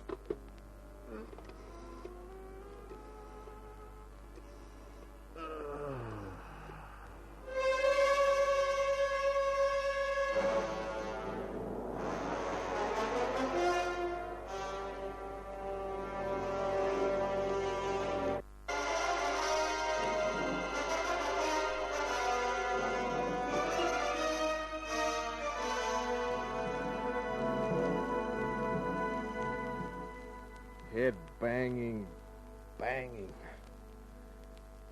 I opened my eyes. Pain lashed at my skull. I was on the couch. I pushed myself up, staggered, grabbed the table, went over. I lay on the floor, cheek pressed against the carpet. And then suddenly it hit me. Couldn't have been poison in the whiskey. Finally, I crawled to the bathroom on my hands and knees, turned on the shower, crawled into the shower cubicle, clothes and all. The cold needles of water stabbed life into me, peeled off my clothes,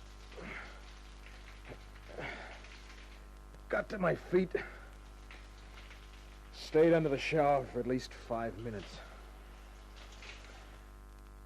Then I shaved, dressed, and went to the nearest saloon where I had a couple of beef teas laced with double brandies. After that, police headquarters and Inspector Daniels. You don't look so good, Kent. I don't feel so good. Too bad. Oh, this is a great place to come for sympathy. What's on your mind? Murder. If you've come here with another one of your theories... It's not about one of the 50-odd unsolved murders on your books. As a matter of fact, this one isn't even on the books. Come on, out with it. I've got word that a body was dumped at a certain place in French's Forest. Whose body? I'll tell you all about it when we get there. If this is one of those little games of yours... You want me to take this to Inspector Lemon? Come on.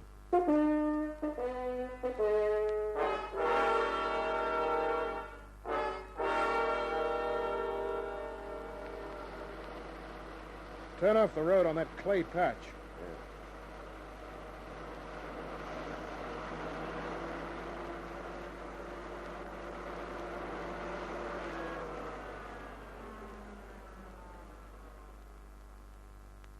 Where do we go from here? Just follow me.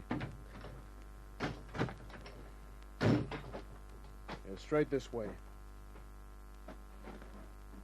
If there's a body out here, Kent, how do you know about it? I'll tell you when we find it. It's just behind this bush. Well? Well, it was supposed to be just here. Ah. It was supposed to be, eh? Yeah. And where is it now? Oh, I haven't got the slightest idea. Kent, your license comes up for renewal next month. Yeah? And do you know who's going to write a nasty little letter to the commissioner? Yeah. Ever done much hitchhiking, Kent? So long, Inspector.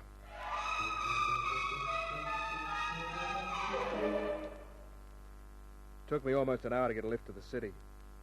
I went to a payphone, used the directory, got Ed Murphy's address. Lavano Road, Mossman. It was a brick cottage. There were no lights burning. On the corner was a milk bar. I went in. There was a young blonde behind the counter. do something for you? Yeah, maybe. Do you know a fellow named Ed Murphy? Mr. Murphy? Yes. Oh. He's an awful nice man. Tells you how beautiful you are, huh? Look, I'm a reporter. I'm working on a story about Ed Murphy. I know he's a man about town and a good sportsman. Oh, he's a sport, all right. Yeah. Uh-huh. Well, the point is, he's not home, see? So I wonder if you could give me a few facts. Like, for instance? Is he married? Oh, no. Lives alone? Oh, yes, I know that because... well... Yeah. Thanks. Is that all you want to know? I think so. If there's anything more, I get off at 11 o'clock. Oh, fine. I might come back for a milkshake. I went to Murphy's place, walked around the back, got out my skeleton keys. Tried the knob. Didn't need the keys. I went in. Reached for the light switch on the wall. What? The guy was just standing there scared. The place was a shambles. He made a move, but I put my right fist in the way. Followed with a few more.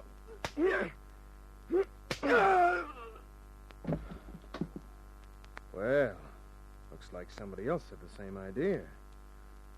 Let's see who you are, Buster. Driver's license. Fred R. Cunningham. Hello, Freddie. What were you looking for, Freddie? Do you know Ed Murphy? Yeah. Murphy and his friends have the darndest habit of just walking into each other's places. Well, I left a cigarette case here. Cigarette case, huh, Freddie? Is that why you pulled the rugs from the floor, the pictures from the walls? Is that why you started to pull the stuffing from the furniture? The place was like that when I got here. So you just calmly searched instead of calling the cops, huh? I was only here a minute or so before you arrived. But you didn't bother to turn on the lights. You used that flashlight I see on the floor, huh, Freddie? All right, so what are you going to do about it? Well, maybe we can make some kind of a deal. Deal? Dough, Freddie. You mean if I offer you some money? I won't call in the cops. How much money? You make the offer. £50. Oh, that's worth a lot more than that, Freddie. Just for entering a house? And for doing a couple of $100 worth of damage. I told you it was like that when I got here. No, Freddie, no. You did that. You were looking for something specific, and you didn't find it. Something worth a heck of a lot of dough. You seem to know a lot about it. I didn't, but I wanted him to think I did. He was a pretty boy, this Freddie. Curly black hair, a dimple in each cheek, big brown eyes, a cute cleft in his chin. What was I looking for, eh? Marna told me. That's a lie, Martin. What? I figured you were working with Marna. But I was a bit puzzled when I noticed that wedding ring on your finger. Not many men wear wedding rings, and when they do, they're usually very much in love with their wives. But a guy who's palling around with a cheap frill like Marna... Shut up! That's what she is, Freddie. After she used you, she should have killed you, Kent. Well, that gives me the complete picture. Won't do you any good. I'll tell you about it anyway, Freddie.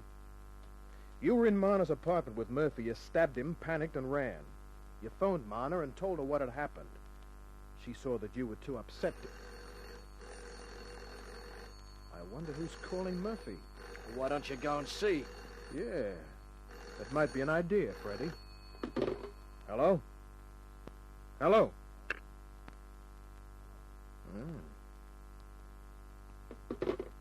Wrong number? Yeah. I think you're wrong right along the line, Kent.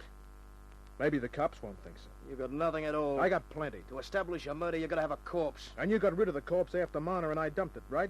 That's right. While I was unconscious after Marna slipped me the Mickey. Yeah. And then you came here and started looking for the... The what? Taking a blind stab, I'd say letters, or maybe a photograph or two, huh? Go on. Well, it's pretty simple, really. You're a cute boy and you're married, probably to a dame either older than you are or not very exciting. Not nearly as exciting as Marna. And so? Well, Ed Murphy has a reputation as a sportsman and man about town. A guy like him would have to have a lot of money. Yet he had no obvious source of income, which spells in any language blackmail, Freddie. And, who was he blackmailing? Marna and you. Whatever he had, it put the both of you together in a very compromising way. Well, why should I worry about that? I'm in love with Marna. Sure, but you love money, too. Your wife's money. As for Marna, she's a top model, and she likes it. If a scandal involving the two of you came along, she'd be finished as a model, and your wife would throw you to the wolves. How's that for size? Theoretically, it's fairly good. Oh, there are a few ends that need tying, but they're not very important. Such a shame that all that sharp thinking must go to waste. It won't. Get up fast. All right, I'll pull you up. I heard a sound outside. I've been waiting for it. Got my arm around his throat and held on tight. The back door, which I hadn't pushed shut, now opened all the way. Marna! Marna came in the 25 in a hand, but she couldn't fire without hitting her boyfriend. However, that didn't stop her. Don't shoot, Larry. Drop it! I intended to. Freddie went limp. I let go of him. Full of surprises, aren't I, Larry? Yeah. Well, don't just stand there holding the gun on me. What gives? It was all his idea, Larry. He killed Murphy. But you played right along with him. I had to. Oh, Larry, put the gun away. Why? This is why.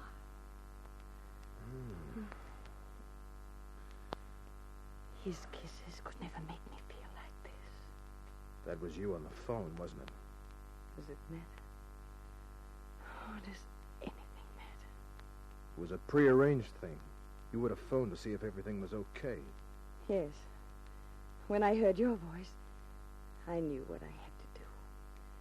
We can leave him here. He killed Murphy. That should finish it. But first we have to find something, don't we? Oh, I knew you'd see it my way. Yes, Larry. We have to find the photos. Of you and our late friend here, huh? Yes. But before we start looking... Oh, Larry. Oh, we can have such a lot of fun. You're a smart girl. But you made one mistake. One bad mistake. Larry. I like you, Marna. I like you a lot. But with you around, I could never turn out the lights. You're too smart. I don't like any women that way. Larry, kiss me once again. No, honey. This is how I feel. Oh, why, you dirty, filthy ruffian! She said a lot of other things, but I still called the cops. According to Inspector Daniels, she'll get life. The body of Murphy incidentally floated to the top of a quarry a week later. But after the cops took Marna in and asked me their quota of questions, I went to get a milkshake. I was wondering if you'd come back. My blonde friend didn't have very much on top. But who cares about an empty attic? Good night.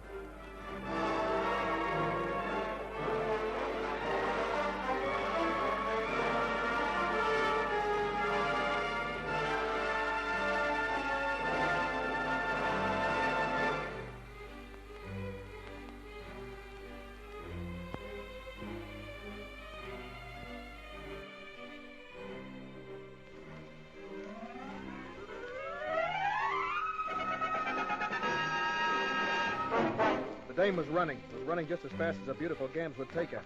That in itself was okay. If a gal wants to exercise, let her exercise. What I took exception to was the guy behind her. It was near the loo, an old warehouse. The dame came to a dead end. The guy stopped running. The dame had her back against the wall. The guy advanced slowly towards her. He had a gun in his hand. That's when I entered the proceedings. Hold it, Buster. Don't turn around. Watch him! The guy fired. Missed. I fired. Did... Ooh!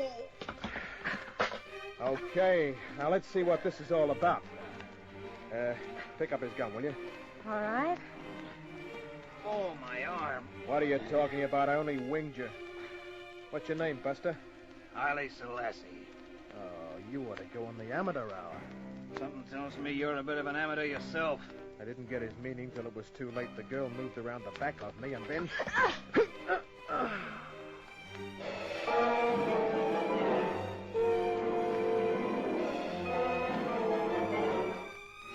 Two little fellas with sledgehammers were at work inside my skull.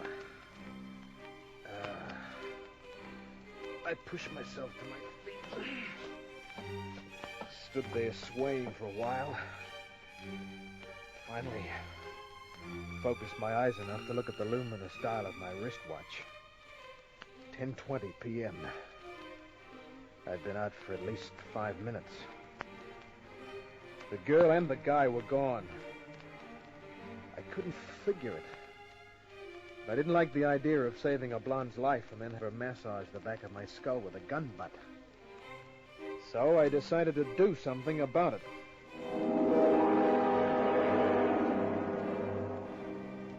The Club Kitty near the cross isn't the sort of place you take your maiden aunt. But it's the sort of place where you find information agents like Bluey Porter. Hi, good day, Kent. How you going, eh? Hiya, Bluey. Oh, sorry, hey, Kent. Sit down, will you? Thanks. I'll introduce you to a nice Sheila later on, if you like. No, thanks, no. Eh? Oh, gee, feeling bad, are you? Yeah, I got a job for you, Bluey. A job, eh? Oh. Well, I've been pretty busy, lately, Kent. I don't think I can sort of fit it in. Not at the usual rates, that is. Well, you know how it is. It's supply and demand. Yeah, I know. Now, if you're through romanticizing... Eh? I want you to find a girl for me. Girl, eh? Yeah, a girl. Yeah? Now, before I came here, I stopped at home, made a sketch of her. What do you mean? Here, look at this now. Gee, gee.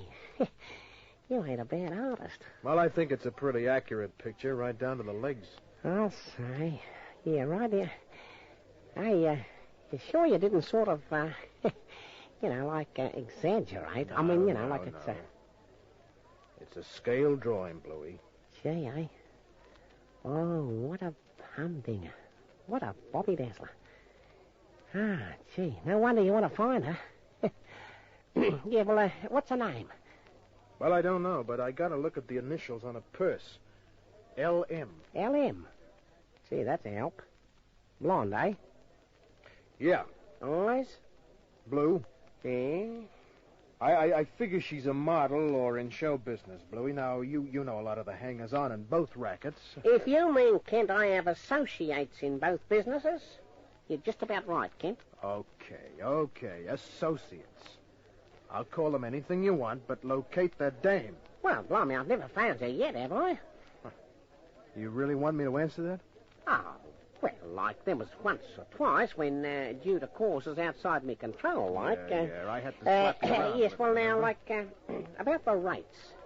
Because, look, I'm really so busy, Kent. The demand's so big for me that the... $5 a day, Bluey.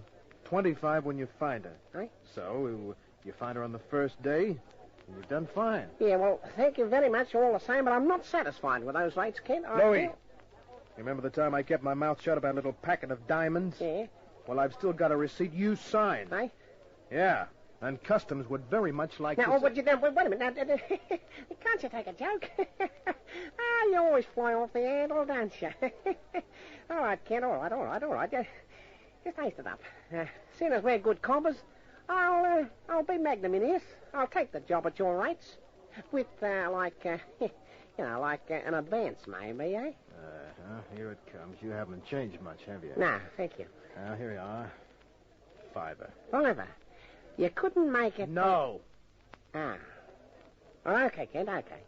I'll get busy for you first thing in the morning.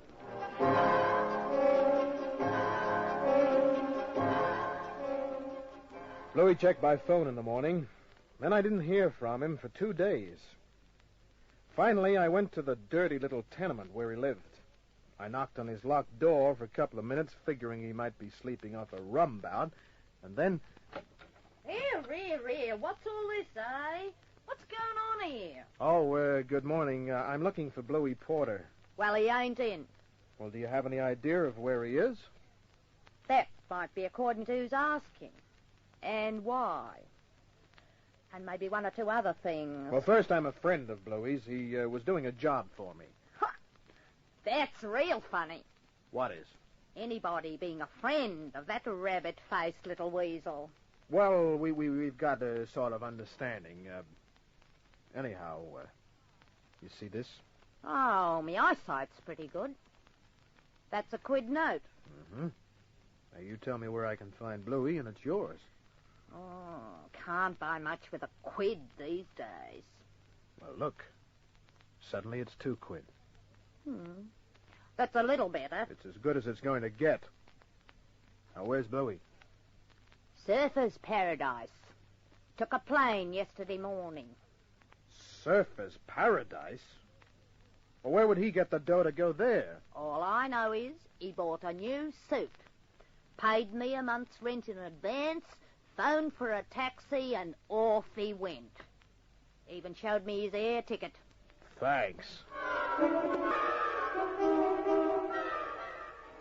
I checked at the airline office. A Mr. Bertram Carlisle Porter had boarded a plane for Surfer's Paradise. So, the next morning, a Mr. Larry Patrick Kent boarded another plane for the same destination.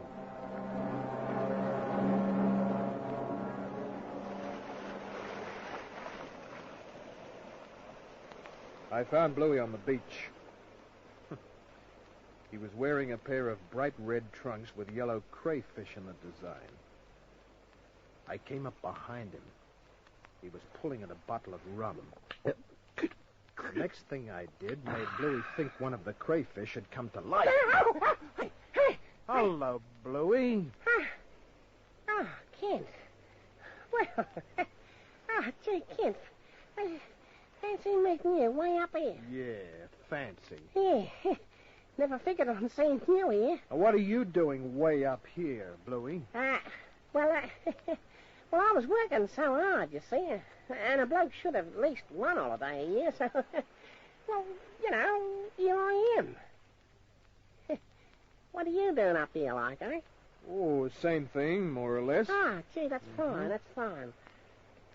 Does you good, don't it? Yeah, I need a holiday, too. Yeah, you look at, I ain't got no hard feelings, nothing like that. Hard feelings? Yeah.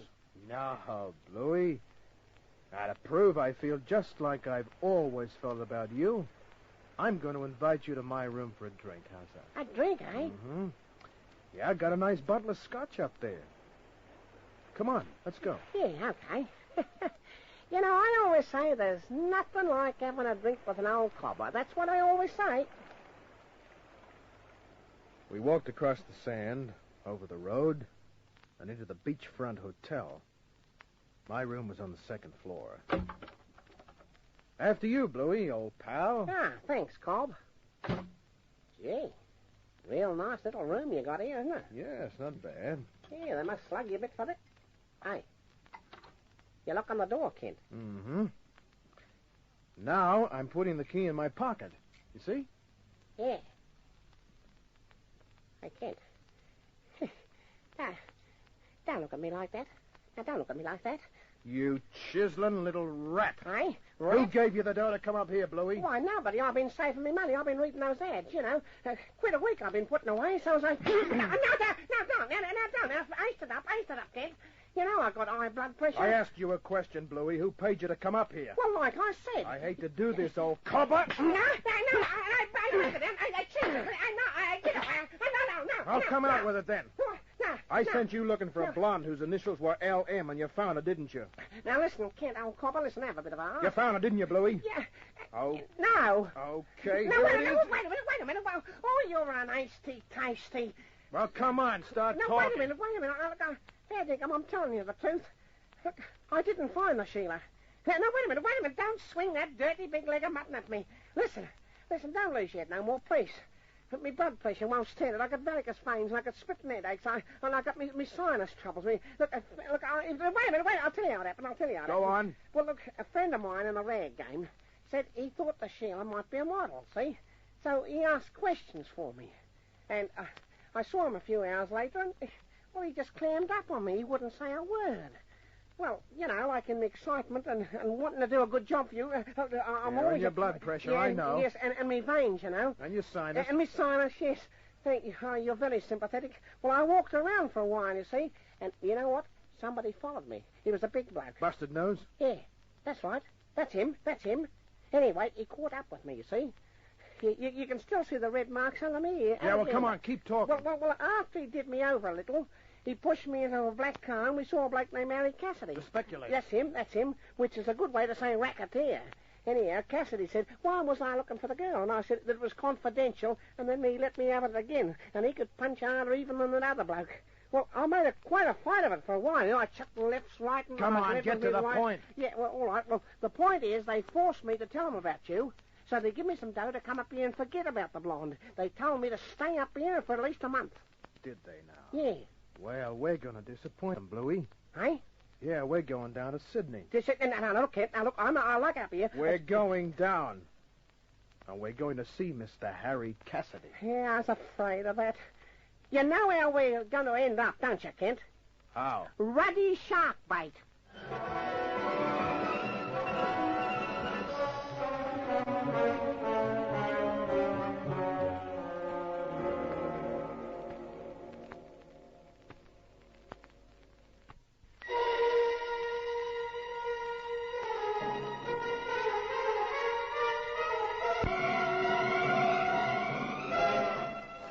Bluey and I caught the next plane down to Sydney. After landing at Mascot, we went straight to my apartment. Oh, gee. I need a drink, Kent. Fair dinkum, I need a drink. Yeah, help yourself and pour me one. Oh, yes, good out. I certainly hope you know what you're doing, Kent. That there Cassidy bloke's a tough customer, believe me. And so's that right-hand man of his. His right-hand man was chasing a dame. After I took his gun away, she whacked me over the head with it. I want to know why. Look, I'll tell you what, why. We should have stayed up at Surface Paradise. That's the why. Listen, you know, there was a Sheila up there who almost talked to me. She came up to... Oh, it doesn't matter. It's no good romanticising. Here's your drink. Thanks. Well, cheers. Yeah, here's to a short, happy life. Hi. Oh, strike me. Don't go saying things like that, Kent. I tell you, look, this Cassidy bloke's real tough. Fair dinkum. But where does he come into it? Why didn't he want me to locate that blonde? Why was his boy after her with a gun? Why did he send you all the way up to Surface Paradise? Well, I don't know.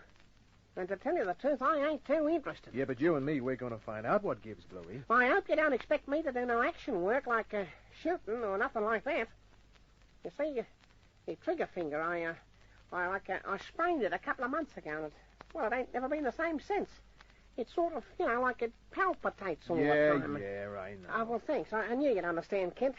Of course, I'd like to help you out if it comes to shooting, but, you know, my trigger finger, you know. Well, don't worry, Bluey. I don't expect you to make like Humphrey Bogart. Just sit near that phone, that's all. Phone, eh? Yeah. It's now just after 3. If I don't get in touch with you by 5, get on to Inspector Daniels. Hey, where you going, Kent? To see Harry Cassidy.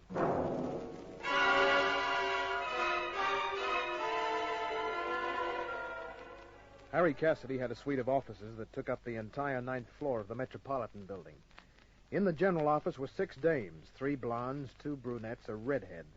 They looked as though they might have been picked right out of the chorus line, and that's exactly how Harry Cassidy had got them. They gave me the up and down coldly. When I asked for the direction of Harry's office, one of them pointed. They were about as warm as Eskimo pies. But the dame who sat behind a desk in the inner office, she was different. Hello. Hello. Something I can do for you? Yeah, that's right, Doris. Vivian. Oh, how do you do, Vivian? I'm Larry. Well, hello, Mr. Larry. Kent. Oh. Well, looks to me like the name rings a loud bell. It's possible. It's too bad it's not your personal bell. I'll find out if Mr. Cassidy will see you. You know darn well he'll see me. If you'll please be seated. Oh, suddenly you're all business. Oh, this is a business office. Yes, what is it, Vivian? Mr. Larry Kent to see you, Mr. Cassidy. Send him in. Yes, sir. Mr. Cassidy. I heard. You know, it's too bad. What's too bad? You're the only warm dame in the organization, and you've got Cassidy's stamp on you. It could be that you're not as smart as you think. Well, this is one time when I wouldn't mind apologizing. Mr. Cassidy's office is right in front of you. Walk straight in. Thank you. If I should yell for help... The office is soundproofed. I wouldn't hear. That's what I thought. I'll see you some more, Vivian. Maybe. Yeah, that's just what I was thinking.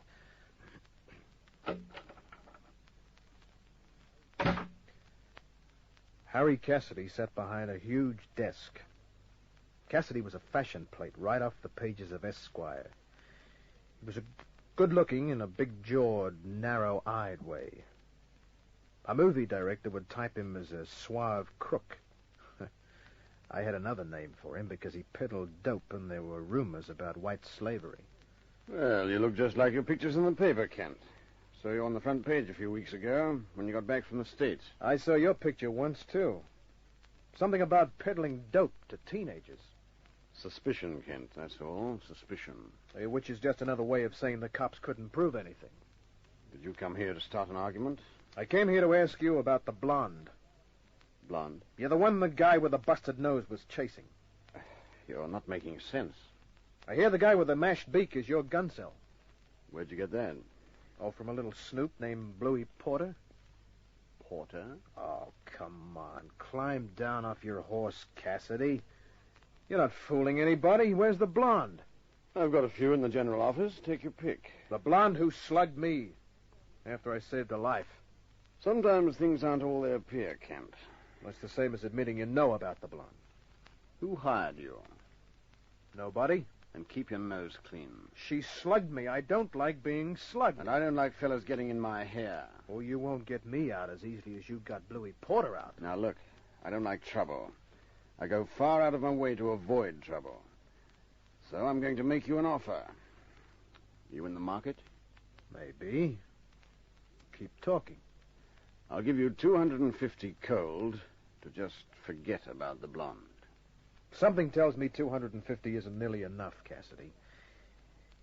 You want me to stay out of this for far more than 250 quid's worth now, don't you? I'm not used to fellas holding me over a barrel, Kent. What are you going to do about it? This? I didn't see you do anything. Hold it, Kent. Well, busted beak. And a gun. Vince was waiting in the back room. All I had to do was touch a buzzer button with my foot. I'll bet you can even do algebra. He's smart, Mr. Cassidy. Just like they say. He's always got a wisecrack handy. Frisk him. Yeah. Turn around. I turned. Vince pulled the .38 from my shoulder holster. Now he's got to get a lesson, Vince. Yeah. What a lesson. Cassidy joined in, too. They bounced me back and forth. One more. There, that should do it.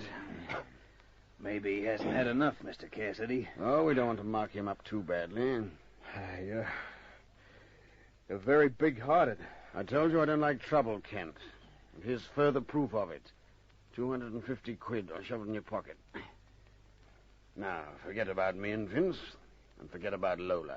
Lola, huh? Forget her. And make sure you do. Take the clip out of his gun, Vince, and give it back to him. Huh? Do as I say.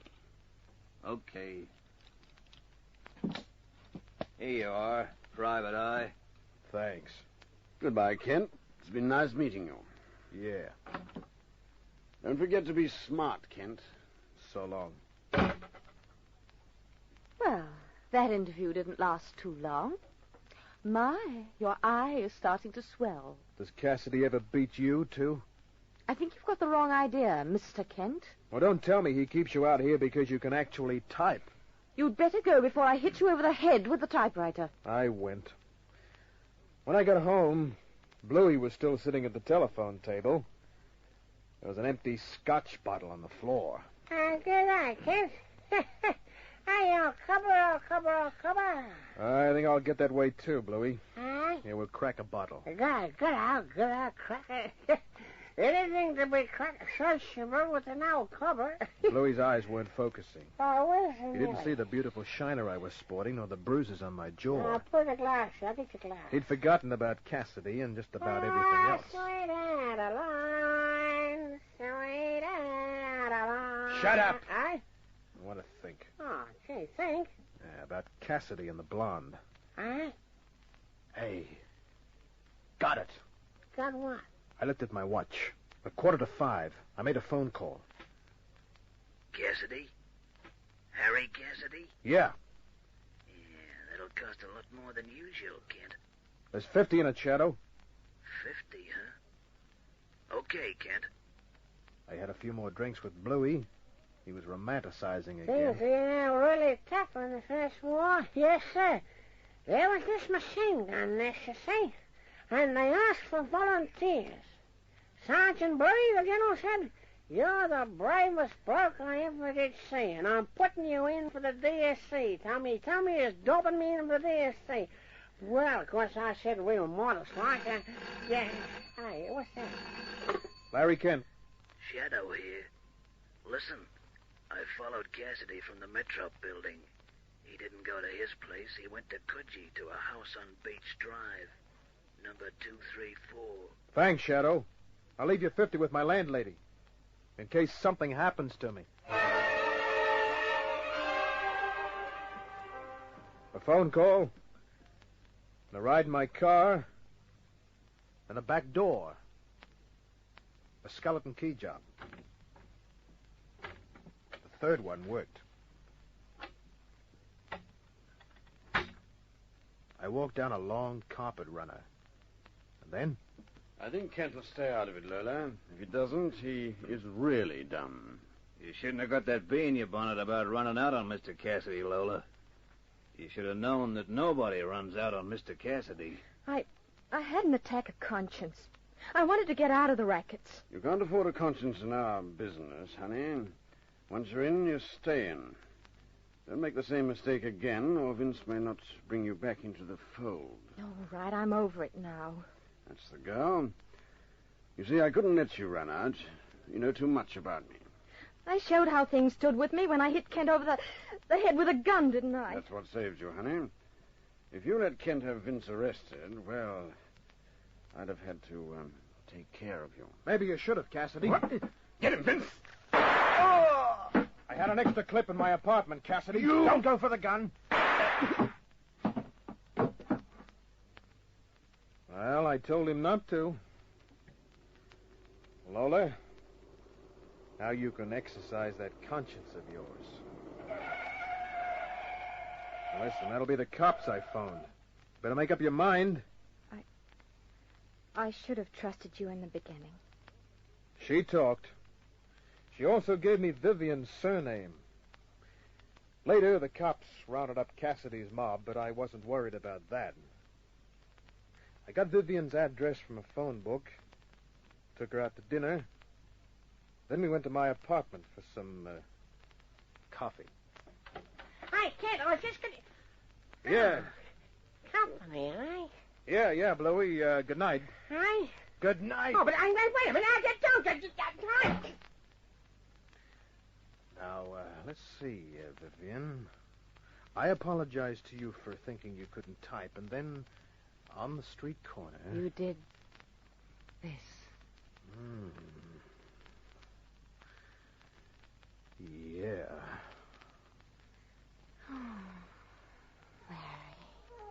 Brother. Good night.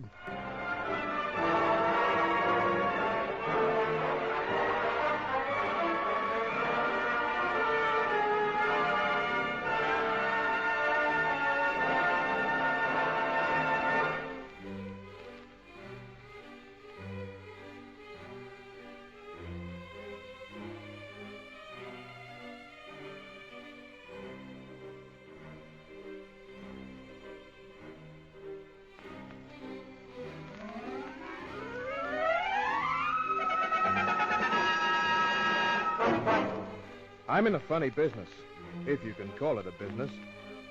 For instance, I was in my office that Monday morning following the Saturday Jack Thompson rode 5 winners in a row. I was trying to figure out how much I'd have if I'd started with a quid and played it all up. I was multiplying 48 by 7 when... the phone.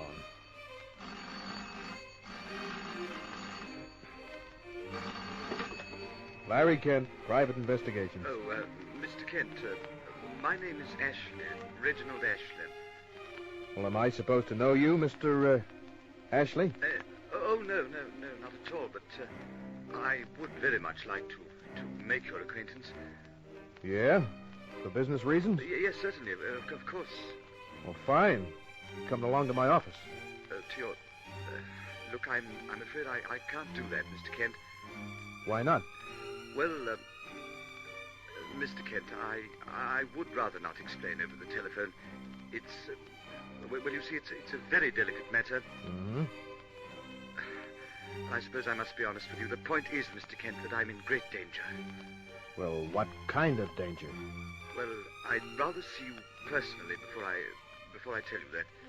Then it's protection you want. Yes, more or less. Well, I'm pretty expensive, Mr. Ashley. Oh, money doesn't worry me. You're lucky. Worries the heck out of me. I charge $13 a day plus expenses. 13 a day. Well, I can manage that. I have a minimum, 50. That's quite all right, too. Oh, fine. Where can I see you? Well, I'm at a pub on the lower end of George Street. It's just before you make the turning into Woolloomooloo. The Ivanhoe or the... It's the Ivanhoe, yes, the Ivanhoe. That's the one. Mr. Kent, I'll be in the saloon bar. Now, I'm wearing a grey flannel suit, a red tie. Look, I'd like to see you immediately, Mr. Kent. I'll be there in 10 minutes.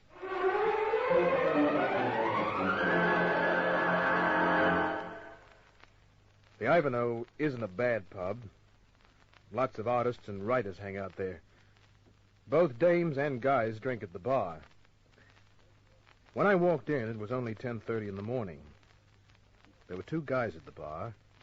One stood facing the open doorway, nursing a tall drink.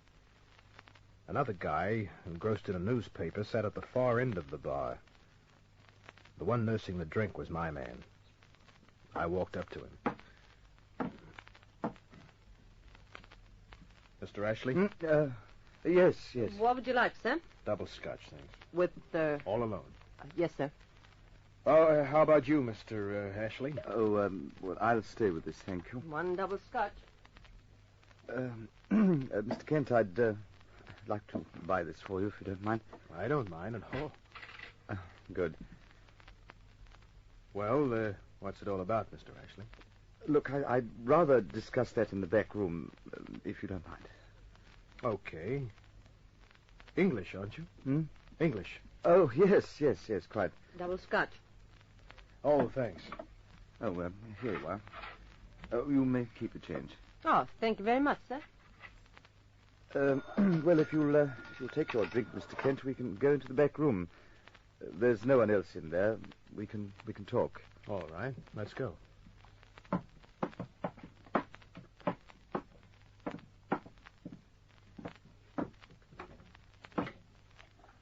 After you. Thanks.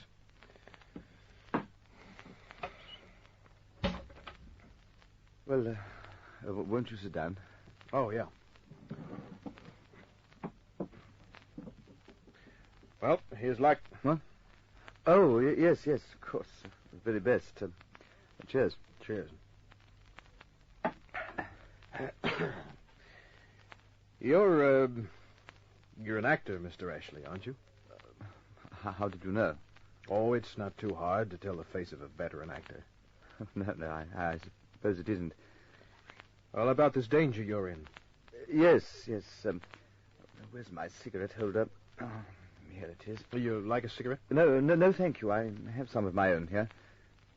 He put the cigarette holder in his mouth, started to rummage through his pockets. Where did I put them? His eyes were on me. Suddenly, he stopped rummaging. The end of the empty cigarette holder was directly in line with my face. His face puffed. I moved aside. Something fanned my neck as it went by. I got up, lifting the table with my hands and knees. Ashley's cheeks began to puff out again, but before he could do anything... The cigarette holder fell from his mouth. He reached out, grabbed it. I brought my foot down. Grabbed him by the collar with both hands, lifted him, shoved him against the wall. I freed one of my hands, used it. No, please, don't strike me again. Why did you start shooting poison darts at me? I can't tell you that. Then you'll tell it to the cops. No, not the police. You want it, huh? Well, that's fine. Now, look, if I tell you who paid me, will you let me go? I'll think about it. No, I want better than that. Okay, you've got a deal. Who paid you? You'll have to move fast, Mr. Kent. You see, he's just... The door! I didn't bother to look. I hit the floor. Hauled out my gun, but I rolled. Wood splinters from the floor sang past my eyes, but I was behind the heavy table ready to get to my feet to start pumping lead when the guy at the door decided that climate was unhealthy. The guy was nowhere in sight. The barmaid stood behind the bar, her eyes big. Those shots! Where did the guy go? What happened? Those shots... Which way did that guy go? By the time she collected her senses, it was too late. My friend was gone. I told her to call the cops. People were pouring into the bar. I went back into the room. My friend had collected in the chest. My late friend. I sat down and waited for the cops.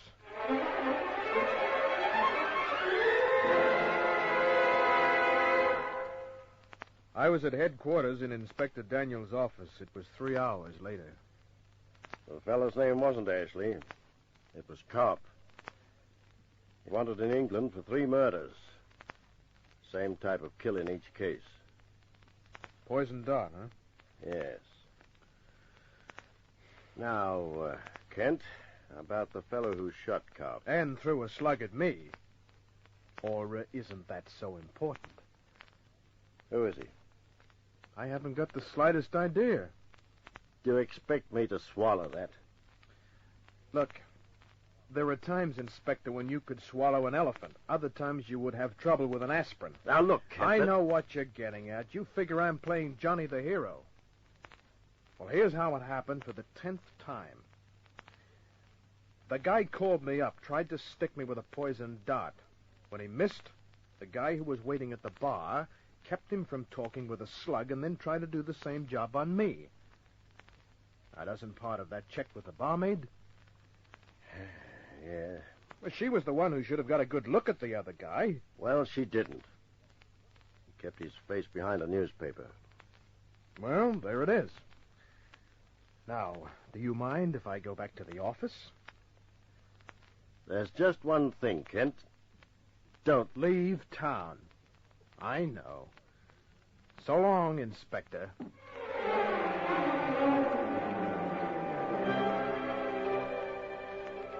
A week passed. I didn't exactly forget the little episode, but I put it far back in my mind because I had other things to think about. For instance, there was the brunette who walked into my office. Hello. She was wearing a blue silk dress, and some of the silkworms must have gone on strike. Her physique? Well, she went out where she should go out, went in where she should, and took her sweet time about doing it. Mr. Kent. That's right, Miss... Randall. Sally Randall. Sit down, Miss... Randall. Thank you. She made a production out of crossing her legs. She must have practiced the act for a long time. But I couldn't blame her. She had some lovely material to work with. What can I do for you, Miss Randall? You treat your cases in confidence, don't you, Mr. Kent? Well, my investigations are strictly private, always. Unless a client tries to put something over me. Yes, I can understand that. I'm in trouble, Mr. Kent. What kind of trouble? Mark Lawrence, my employer. Well, what about him? I'm his secretary. Yeah? I was working in Mr. Lawrence's home. He tried to make love to me. And? We struggled. I pushed at him. He fell. Mm-hmm. His head hit a corner of the desk. And he's dead, huh? Yes.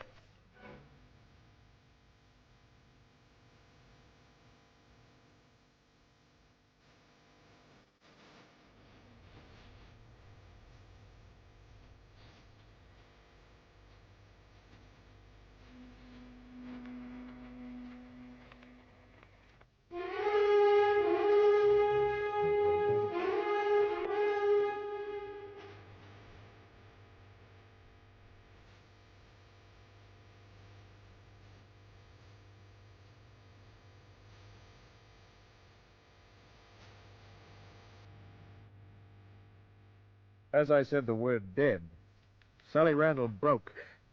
Yes. Hey. Hey, now, take it easy. But I pushed him. Oh, the look on his face. Yeah, well, crying's not going to do you any good. But I killed him. Well, if it happened the way you say it happened, then Lawrence is responsible for his own death. Oh, Mr. Kent, the police may not see it like that. Oh, the cops in this town aren't too bad. There are some bad apples, but not many in the CIB. If you're telling the truth, well, they'll play ball with you. You're sure of that? Positive. So, maybe it'd be best if you went straight to them, huh? No. No, please.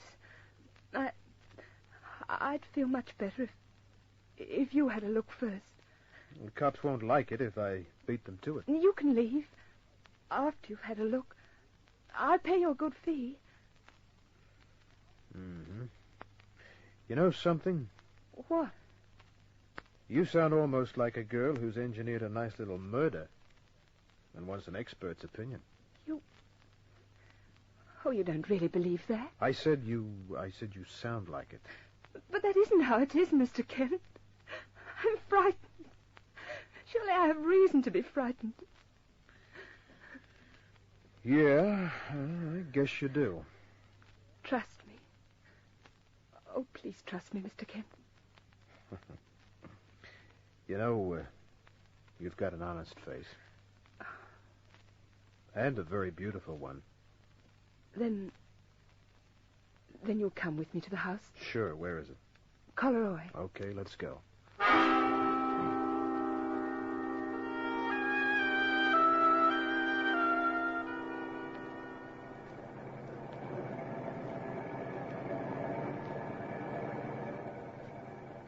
We climbed to the top of the hill overlooking Long Reef Golf Course. The next house to the left. Uh-huh. Then turn straight into the driveway. Right. You can park at the back so no one can see the car. Check.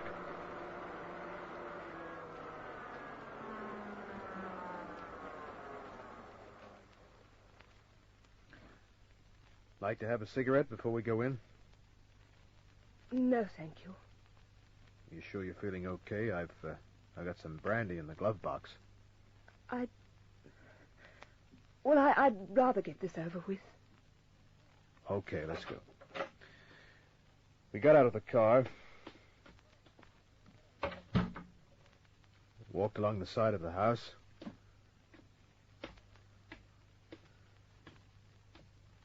up a few wooden steps. The door's not locked. Please, you go in first. All right.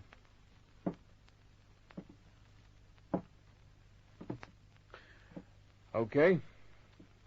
Yes.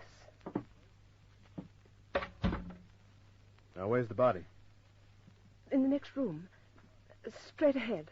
Oh, you can stay here if you like. No. I'll come with you. It was a big house. Well furnished. Sort of luxury weekender. Mm-hmm. I figured that Mark Lawrence, whoever he was, had plenty of that folding stuff. We came to a thick oak door. I closed it after it happened. You see, I stayed out here for a while, thinking what to do. I couldn't bear to see... Yeah, sure. I understand.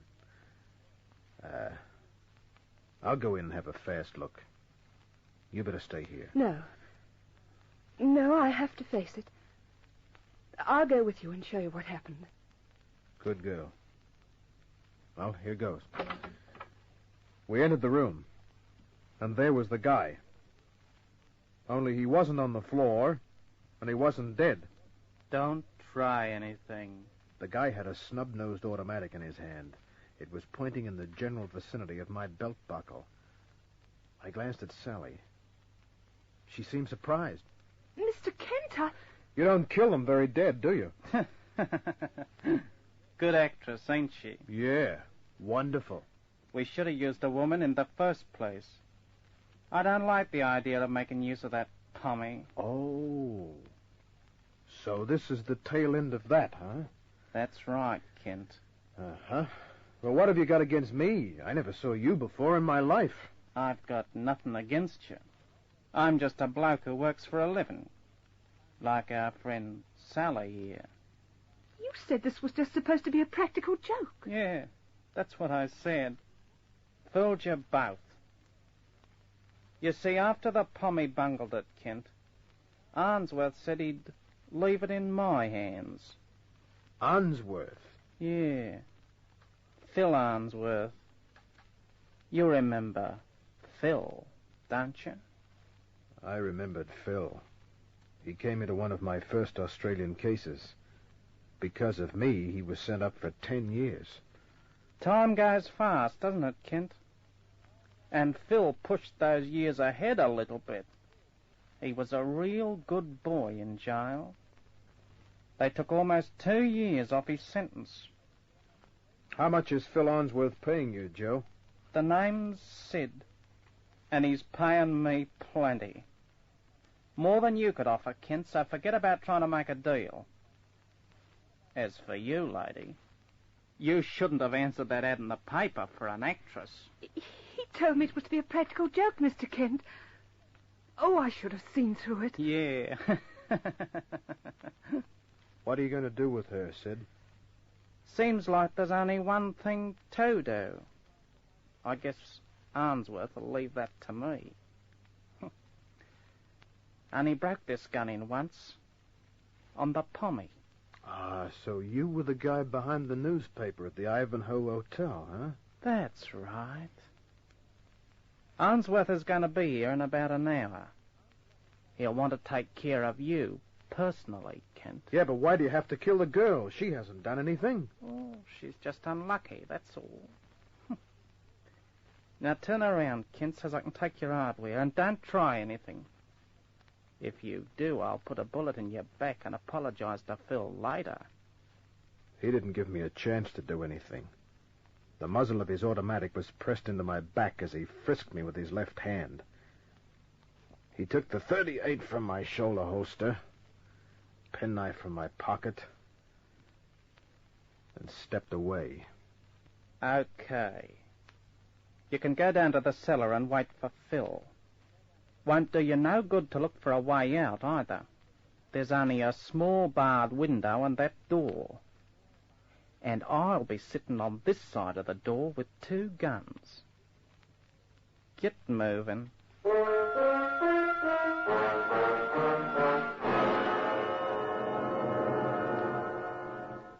The cellar was dark and damp. The small barred window was 10 feet up the stone wall. Even with the bars out, a midget would have had trouble squeezing through. I'm sorry I got you into this, Mr. Kent. Hey, this is a heck of a time to stay so formal. Couldn't you, break that down to Larry, huh? You're nice, Larry. Too bad we couldn't have met under more favorable circumstances. Well, what's wrong with this? It's nice and dark. And we're alone. Larry.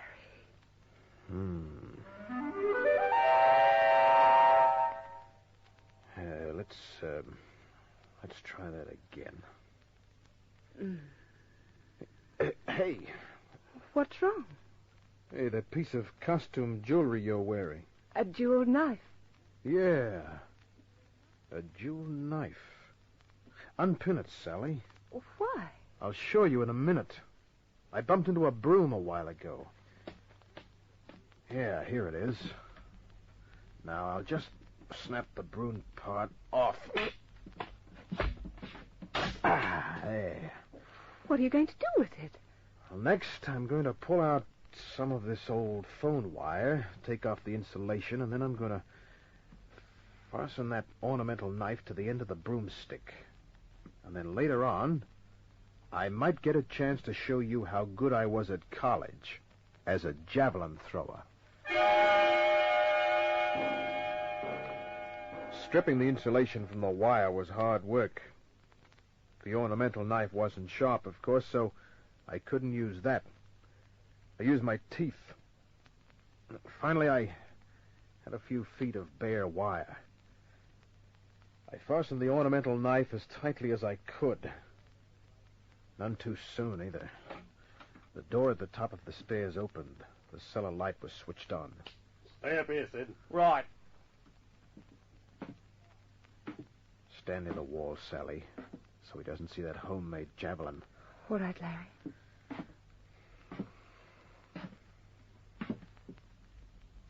Hello, Kent. Well. Hello, Phil. 8 years. Yeah. 8 years in that cell, that stinking lousy cell. 8 years, Kent. Thinking about killing you. Oh, you should have taken a more constructive hobby, Phil, like weaving baskets, maybe. You've come to just about your last wisecrack, Mr. Smart Aleck. Your last crack. I'll just get a little closer. Oh, you don't want to miss, huh? I want to make sure I don't kill you with the first 5 or 6 shots. Oh. Remember that day in court? The day I was sentenced? Yeah. It's one of my happiest memories. Even though you should have got 20 years. I swore I'd get you, Kent. And here we are. Yeah. I think I'll put the first one on your left shoulder. Get ready for the burn of it, Kent. I moved before he could take aim. I grabbed the broomstick as he fired. He fired too quickly. The bullet fanned my cheek. I lifted the broomstick, let go. The second shot hit the stone wall, and the stick got him in the chest. He staggered back. I went for him, got his right wrist, wrenched the gun free. Larry, watch out! Sid was coming down the stairs. Phil was staggering back, trying to pull the broomstick from his chest. I lifted the gun. Sid fired wildly. I didn't. Sid went down and stayed down. Phil had his back to the wall. Finally, he pulled the broomstick clear. Phil stood there, staring at me, hate in his eyes. He took a step forward. Then all the life left his body. Down he went. Larry. Easy, kid, easy. Come on. Let's go upstairs and use Phil's phone.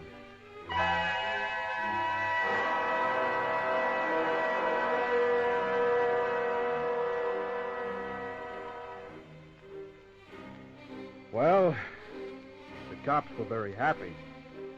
They had 2 corpses and a case that needed no further investigating.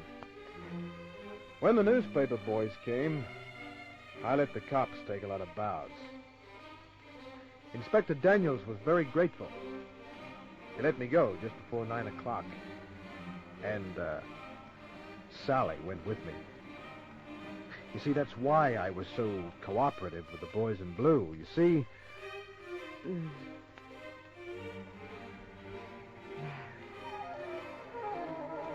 You see? Good night.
The invitation had a gold edge on pink paper.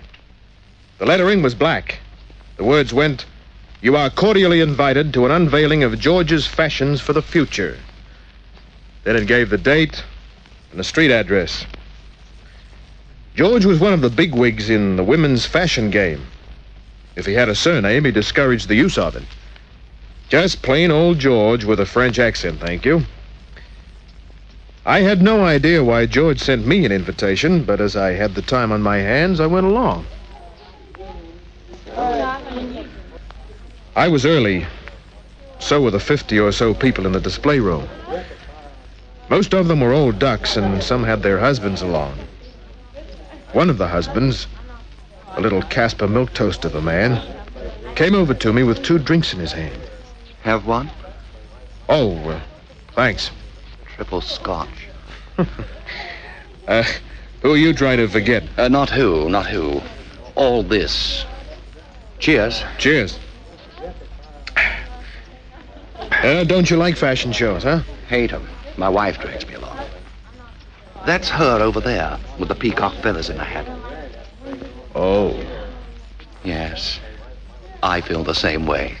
Well, won't your wife miss you? Only when she wants me to use the checkbook. I'm very good at signing checks. Ladies and gentlemen. Ladies and gentlemen. Thank you, ladies and gentlemen, thank you. And welcome to the unveiling of my fashions for the future. I, of course, am George. Thank you. And now for the business at hand. Music, maestro. Well, what a smart boy, huh? He's even setting a mood. Very expensive music, that. Everything is expensive.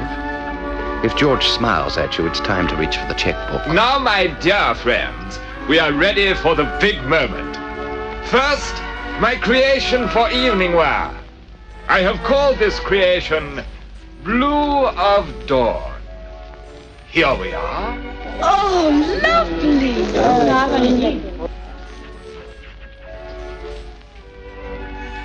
And so it went on. Evening gowns, suits. Ah. Lingerie, negligees. Have a look at that. Mm-hmm. Nice, isn't she? I said, well, she winked at you. Yeah, a friend of mine.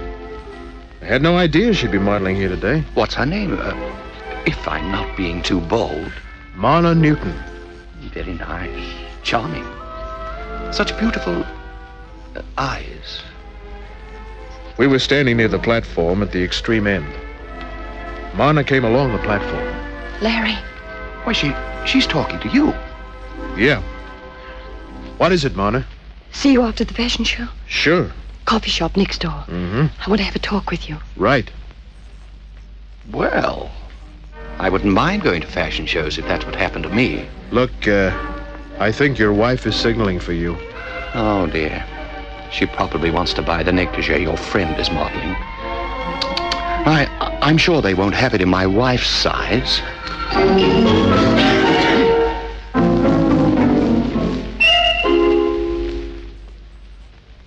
I was sitting at a rear table in the coffee joint. There were about 6 other guys, all escorted. They forgot about their escorts when Marna walked in. She was wearing a tangerine wool dress. Those lucky sheep. Hello, Larry. I was so glad to see you there. Ditto. Coffee? Thank you. Another coffee, please. Well, what is it you want to see me about, Marna? A body. You said body, didn't you? Yes. In my living room. That's a fine place to keep a body. That's just it, Larry. Uh-huh. You mean you want me to get rid of it? Yes. Now, that was why you were so glad to see me, huh? Yes. Marna, I'm a private eye. I don't think you understand. I didn't kill Ed. Oh, you're pretty familiar with the corpse. His name is Ed Murphy. He was a friend of mine. Seems to me I've heard that name. He was well known around the nightclubs. Played polo, Drove a racing car. Yeah, I remember now. You got any idea of why he should be dead in your living room? No. But he had a habit of just dropping in on people. He had a set of skeleton keys. He'd just open the door and go in. It's odd he lived this long. How was he killed? Knife, I think. From the way his clothes are torn. Larry, I didn't kill him. I didn't say you did. Come on. We'll skip the coffee. Have a drink at your place.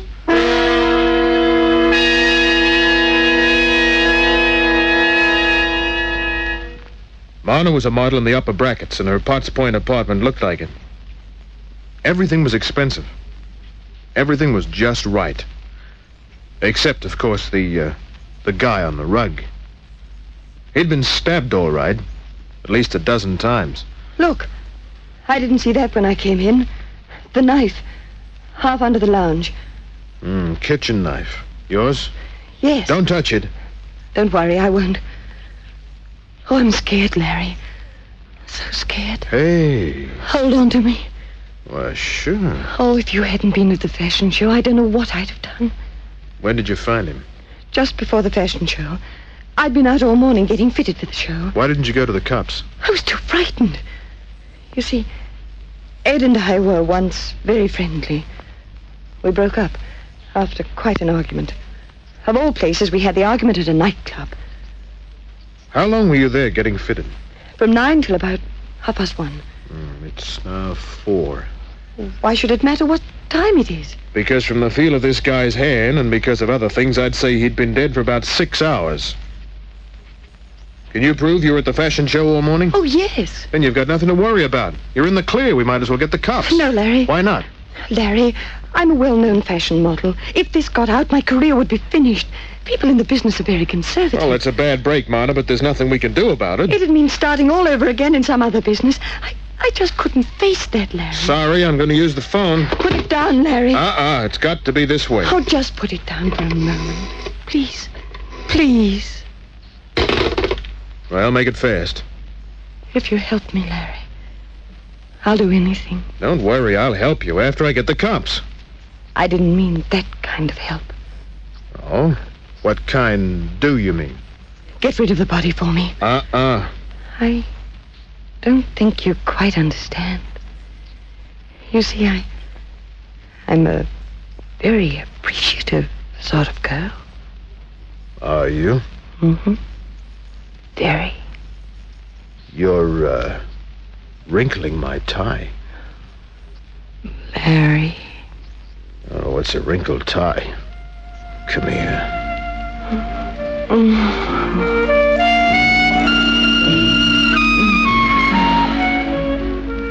Yeah. Now do you understand? You're quite a girl. I'll confess something. Yeah? During all the time I've known you, I've wanted you to do that. Maybe you should have cooperated earlier. Well, we're cooperating now, aren't we? Speaking of cooperation... Larry! Sorry, honey, there's a right way... Stop it. Sure. I didn't want to do it this way. Well, as I said before, you're quite a girl. A kiss 1 minute, a gun the next. I don't want to use it. Put your hands on top of your head. Why? So I can take your gun. Which was what she did. Keeping the muzzle of her fancy .25 against my back. A .25 slug is pretty small, but that doesn't make it any less deadlier than another slug when it hits you in the right place. You're going to help me get rid of the body, Larry. Am I? You're going to carry him out the back way to my car. Then we're going for a drive.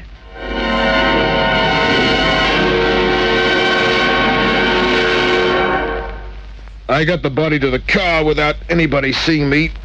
Dumped it in the back. I drove. Marna sat in front with me, keeping the gun trained on the knot in my tie. We got rid of the body in French's Forest. Went back to the car. Drove back towards the city. Where to, honey? Your place.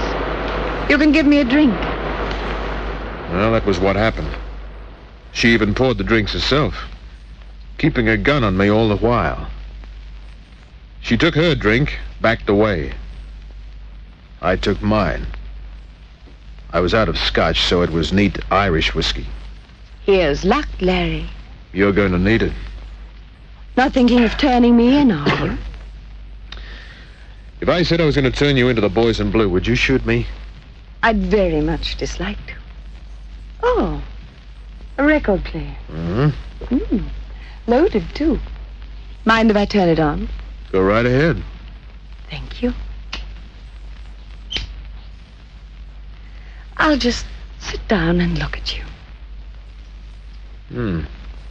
Nice nylons. Just think of all the good times we could have had.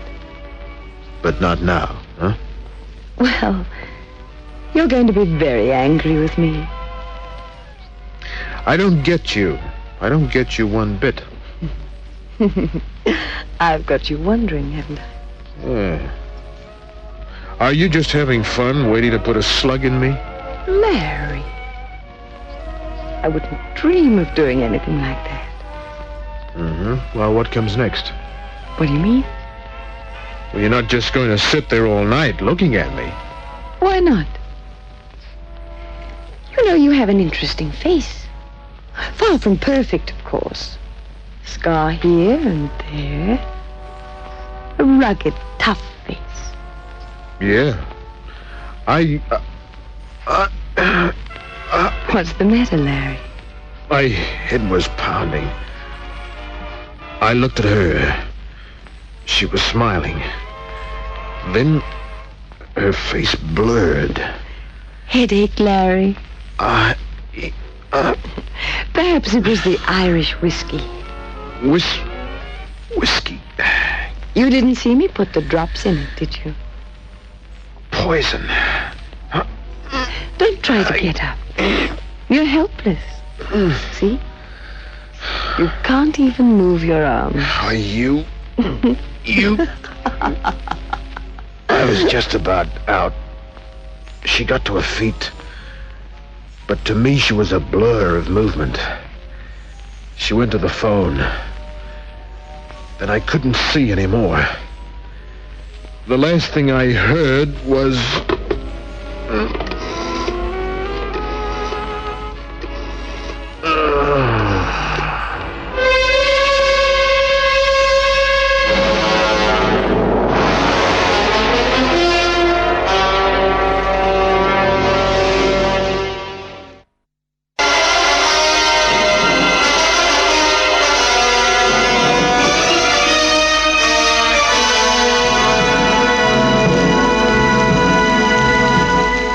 Head banging.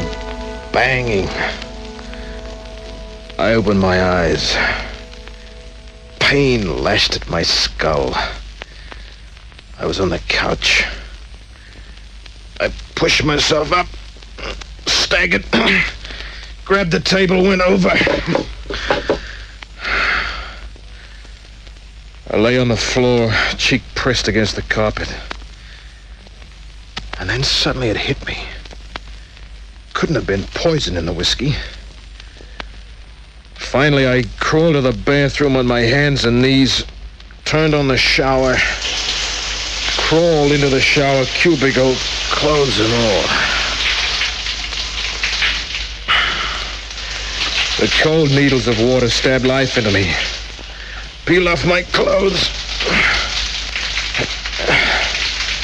got to my feet, stayed under the shower for at least 5 minutes. Then I shaved, dressed, and went to the nearest saloon where I had a couple of beef teas laced with double brandies. After that, police headquarters and Inspector Daniels. You don't look so good, Kent. I don't feel so good. Too bad. Oh, this is a great place to come for sympathy. What's on your mind? Murder. If you've come here with another one of your theories... It's not about one of the 50-odd unsolved murders on your books. As a matter of fact, this one isn't even on the books. Come on, out with it. I've got word that a body was dumped at a certain place in French's Forest. Whose body? I'll tell you all about it when we get there. If this is one of those little games of yours... You want me to take this to Inspector Lemon? Come on.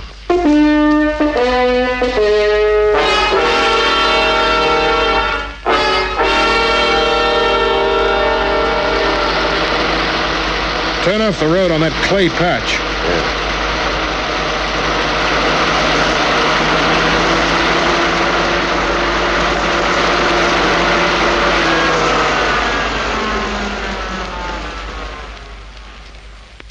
Where do we go from here? Just follow me.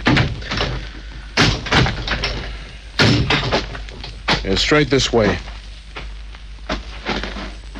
If there's a body out here, Kent, how do you know about it? I'll tell you when we find it. It's just behind this bush. Well?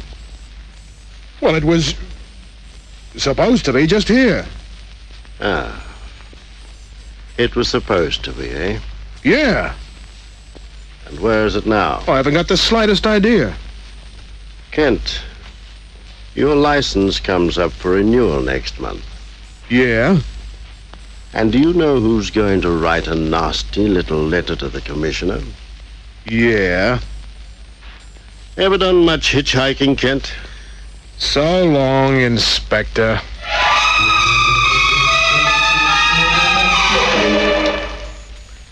Took me almost an hour to get a lift to the city.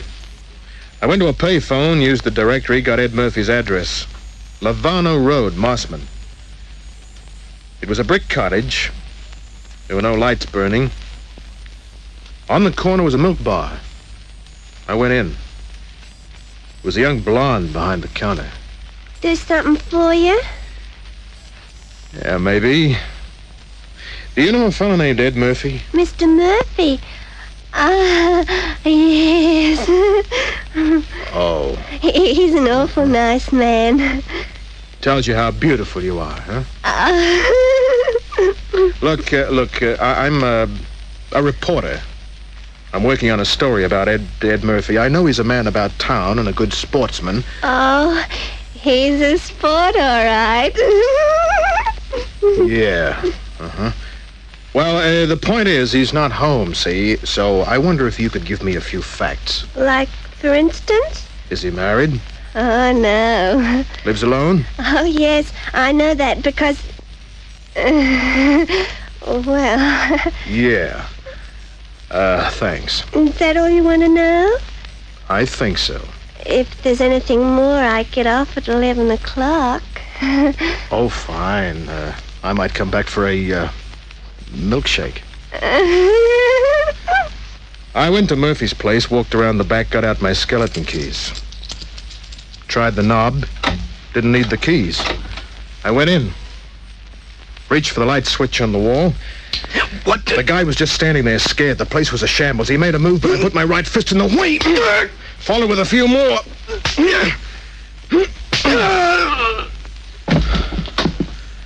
Well, looks like somebody else had the same idea. Let's see who you are, Buster. Driver's license. Fred R. Cunningham. Hello, Freddie. What were you looking for, Freddie? Do you know Ed Murphy? Yeah. Murphy and his friends have the darndest habit of just walking into each other's places. Well, I left a cigarette case here. Cigarette case, huh, Freddie? Is that why you pulled the rugs from the floor, the pictures from the walls? Is that why you started to pull the stuffing from the furniture? The place was like that when I got here. So you just calmly searched instead of calling the cops, huh? I was only here a minute or so before you arrived. But you didn't bother to turn on the lights. You used that flashlight I see on the floor, huh, Freddie? All right, so what are you going to do about it? Well, maybe we can make some kind of a deal. Deal? Dough, Freddie. You mean if I offer you some money? I won't call in the cops. How much money? You make the offer. £50. Oh, it's worth a lot more than that, Freddie. Just for entering a house? And for doing a couple of $100 worth of damage. I told you it was like that when I got here. No, Freddie, no. You did that. You were looking for something specific, and you didn't find it. Something worth a heck of a lot of dough. You seem to know a lot about it. I didn't, but I wanted him to think I did. He was a pretty boy, this Freddie. Curly black hair, a dimple in each cheek, big brown eyes, a cute cleft in his chin. What was I looking for, eh? Marna told me. That's a lie, Martin. What I figured you were working with Marna. But I was a bit puzzled when I noticed that wedding ring on your finger. Not many men wear wedding rings, and when they do, they're usually very much in love with their wives. But a guy who's palling around with a cheap frill like Marna... Shut up! That's what she is, Freddie. After she used you, she should have killed you, Kent. Well, that gives me the complete picture. Won't do you any good. I'll tell you about it anyway, Freddie. You were in Marna's apartment with Murphy. You stabbed him, panicked, and ran. You phoned Marna and told her what had happened. She saw that you were too upset to... I wonder who's calling Murphy. Why don't you go and see? Yeah, that might be an idea, Freddie. Hello? Hello?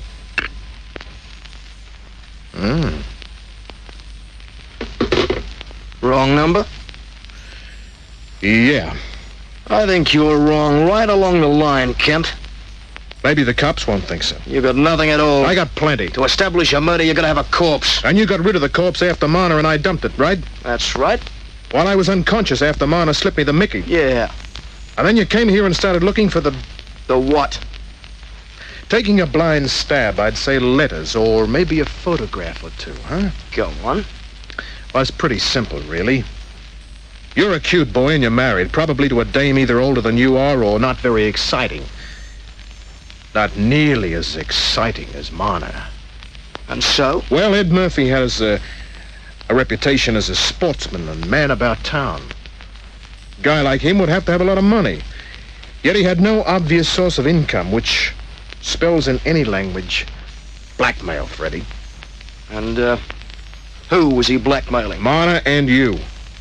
Whatever he had, it put the both of you together in a very compromising way. Why should I worry about that? I'm in love with Marna. Sure, but you love money, too. Your wife's money. As for Marna, she's a top model, and she likes it. If a scandal involving the two of you came along, she'd be finished as a model, and your wife would throw you to the wolves. How's that for size? Theoretically, it's fairly good. Oh, there are a few ends that need tying, but they're not very important. Such a shame that all that sharp thinking must go to waste. It won't. Get up fast. All right, I'll pull you up. I heard a sound outside. I've been waiting for it. Got my arm around his throat and held on tight. The back door, which I hadn't pushed shut, now opened all the way.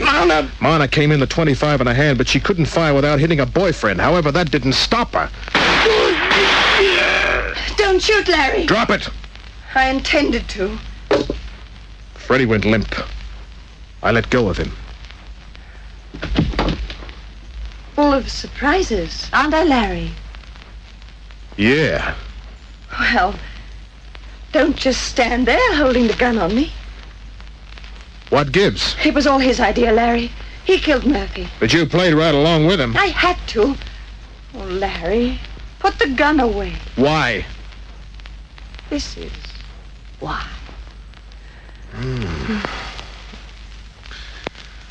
His kisses could never make me feel like this. That was you on the phone, wasn't it? Does it matter? Oh, does anything matter? It was a prearranged thing. You would have phoned to see if everything was okay. Yes. When I heard your voice, I knew what I had to do. We can leave him here. He killed Murphy. That should finish it. But first we have to find something, don't we? Oh, I knew you'd see it my way. Yes, Larry. We have to find the photos. Of you and our late friend here, huh? Yes.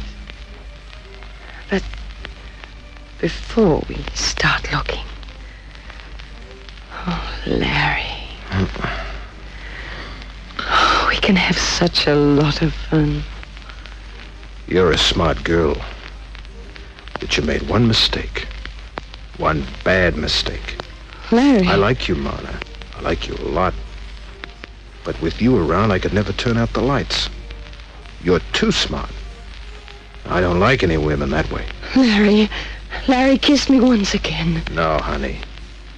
This is how I feel. Oh, why, you dirty, filthy rotten... She said a lot of other things, but I still called the cops. According to Inspector Daniels, she'll get life. The body of Murphy incidentally floated to the top of a quarry a week later. But after the cops took Marner in and asked me their quota of questions, I went to get a milkshake. I was wondering if you'd come back. My blonde friend didn't have very much on top. But who cares about an empty attic? Good night.